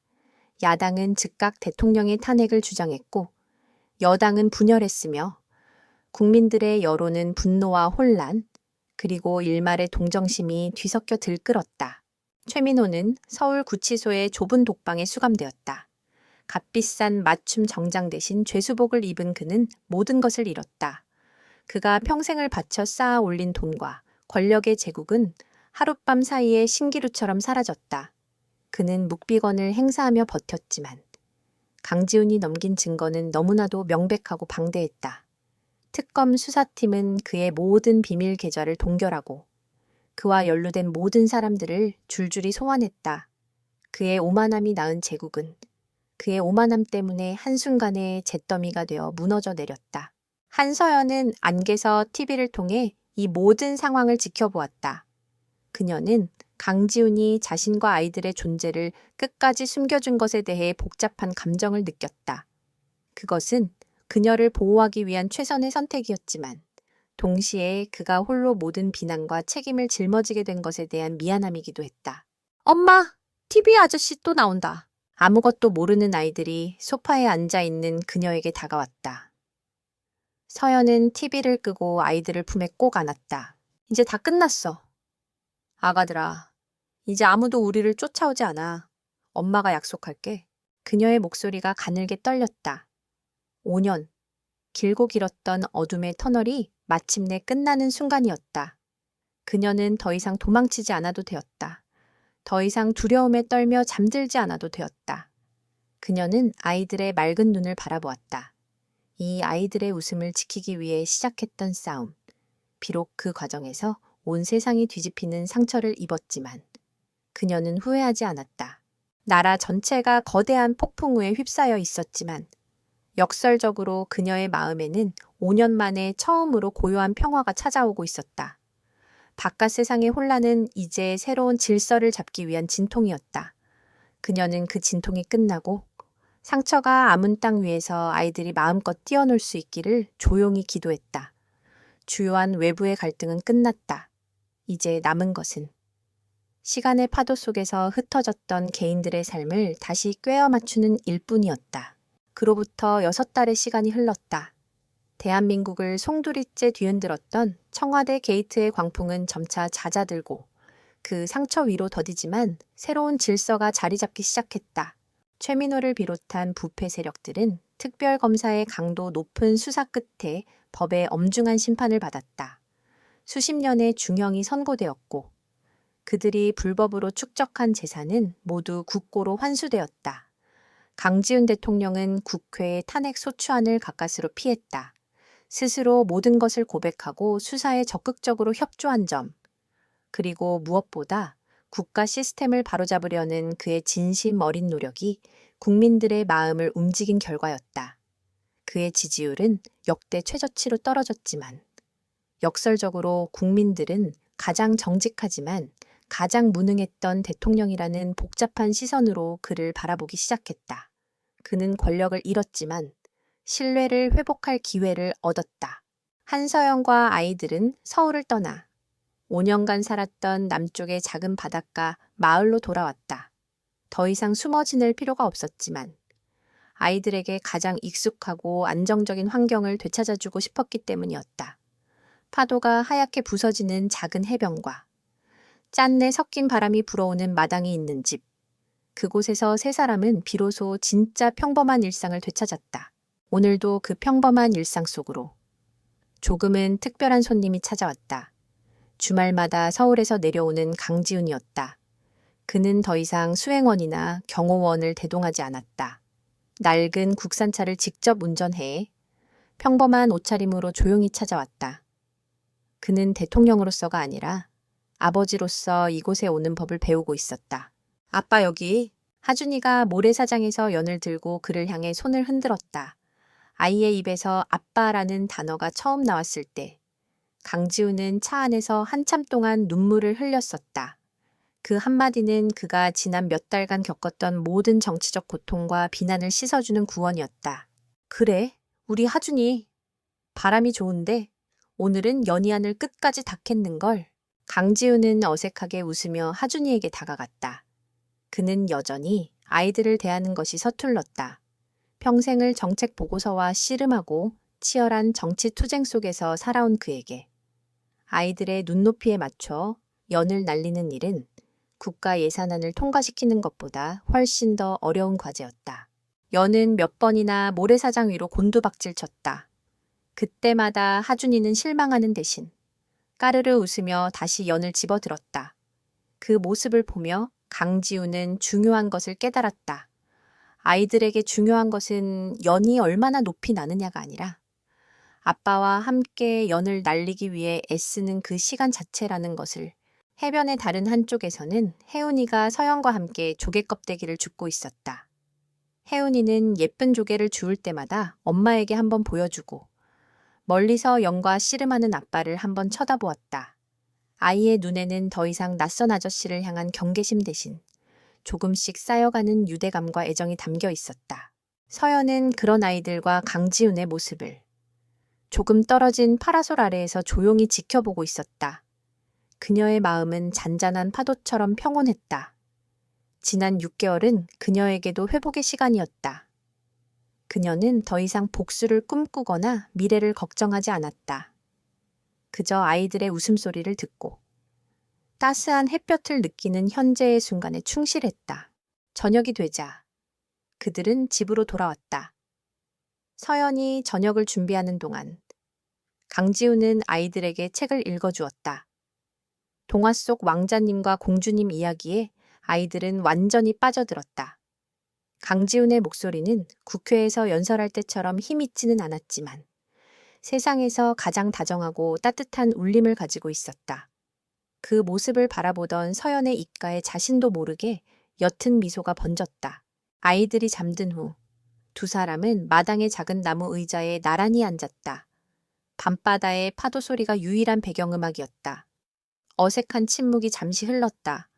지난 6년간 그들 사이에는 너무나도 많은 일들이 있었기에 오히려 무슨 말부터 시작해야 할지 알 수 없었다. 먼저 입을 연 것은 강지훈이었다. 당신에게 제대로 사과하지 못했어. 그의 목소리는 낮고 진중했다. 5년 전 당신을 그렇게 혼자 보내고 당신과 아이들이 그런 고통의 시간을 보내는 동안 아무것도 몰랐던 것. 그리고 내 야망 때문에 당신을 위험에 빠뜨렸던 것. 정말 미안했어. 서연은 말없이 밤바다를 바라보았다. 그녀의 마음속에 남아있던 작은 응어리가 그의 진심 어린 사과 한마디에 눈 녹듯 녹아내리는 것을 느꼈다. 지난 일이에요. 당신도 많이 힘들었잖아요. 내가 겪은 힘듦은 당신이 겪은 것에 비하면 아무것도 아니지. 당신은 혼자서 아이들을 지켜냈고 이 나라를 구했어. 당신이 아니었다면 나는 아마 평생캐 꼭두각시 대통령으로 살다가 역사의 죄인으로 기록됐을 거야. 당신이 나를. 그리고 이 나라를 구한 거야. 그의 말에 서연은 고개를 저었다. 저는 나라를 구하려던 게 아니었어요. 그저 내 아이들이 살아갈 세상이 거짓과 불의가 승리하는 곳이 아니길 바랐을 뿐이에요. 제 아이들이 아빠를 부끄러워하며 살게 하고 싶지 않았을 뿐이고요. 두 사람 사이에는 깊은 이해와 공감의 정서가 흘렀다. 그들은 더 이상 5년 전에 실수로 만난 남녀가 아니었고 대통령과 민원인도 아니었다. 그들은 두 아이의 부모로서 그리고 거대한 폭풍을 함께 헤쳐나온 동지로서 서로를 마주보고 있었다. 강지우는 잠시 망설이다가 가장 묻고 싶었던 질문을 꺼냈다. 우리 앞으로 어떻게 되는 걸까? 그의 질문에는 미래에 대한 불안과 희망이 함께 담겨 있었다. 한서연이라는 여자와 하준이와 혜운이라는 아이들이 없는 그의 미래는 이제 상상할 수 없었다. 서연은 대답 대신 하늘을 올려다보았다. 도시에서는 볼 수 없었던 무수한 별들이 검은 벨벳 같은 밤하늘을 가득 메우고 있었다. 글쎄요, 저도 잘 모르겠어요. 그녀는 천천히 입을 열었다. 지난 5년 동안 제 머릿속에는 생존이라는 단어밖에 없었어요. 내일은 또 어떻게 버텨야 할지, 아이들을 어떻게 지켜야 할지만 생각했죠. 미래를 꿈꾸는 건 사치였으니까요. 그런데 이제는 처음으로 내일이 기다려져요. 그녀는 강지훈을 향해 고개를 돌렸다. 그녀의 눈빛은 밤하늘의 별처럼 맑고 깊었다. 우리 너무 서두르지 말아요. 우리는 너무 많은 시간을 건너뛰었고 너무 많은 상처를 받았어요. 대통령과 국민이 아니라 하준이와 혜운이의 엄마와 아빠로 그렇게 천천히 다시 시작해요. 그러다 보면 언젠가 우리가 가야 할 길이 보이지 않을까요? 그것은 거절도 승낙도 아니었다. 하지만 강지훈에게는 그 어떤 확답보다 더 큰 위로와 희망을 주는 대답이었다. 그는 그녀의 현명함과 깊이를 다시 한번 느꼈다. 그는 조용히 고개를 끄덕였다. 그때 집안에서 하준이가 칭얼거리는 소리가 들렸다. 서연이 자리에서 일어나려 하자 강지훈이 그녀의 손을 잡았다. 내가 가볼게. 그는 조용히 집 안으로 들어갔다. 잠시 후 칭얼거리던 아이의 울음소리가 잦아들고 아빠가 불러주는 나지막한 자장가 소리가 들려왔다. 서연은 홀로 남아 밤바다의 파도 소리를 들었다. 그녀의 뺨 위로 뜨거운 눈물 한 방울이 흘러내렸다. 그것은 슬픔의 눈물이 아닌 길고 길었던 겨울이 끝나고 마침내 찾아온 봄을 맞이하는 감사의 눈물이었다. 잠시 후 강지훈이 다시 나왔다. 그는 그녀의 옆에 조용히 앉아 아무 말 없이 함께 밤하늘을 바라보았다. 두 사람 사이에는 더 이상 어색한 침묵이 흐르지 않았다. 서로의 존재만으로도 충분한 따뜻하고 편안한 온기가 그들을 감싸고 있었다. 먼 바다 위로 새로운 날의 여명이 아주 천천히 하지만 분명하게 밝아오고 있었다. 상처 입은 나라와 상처 입었던 사람들의 삶 위로 희망이라는 이름의 새로운 해가 떠오르고 있었다.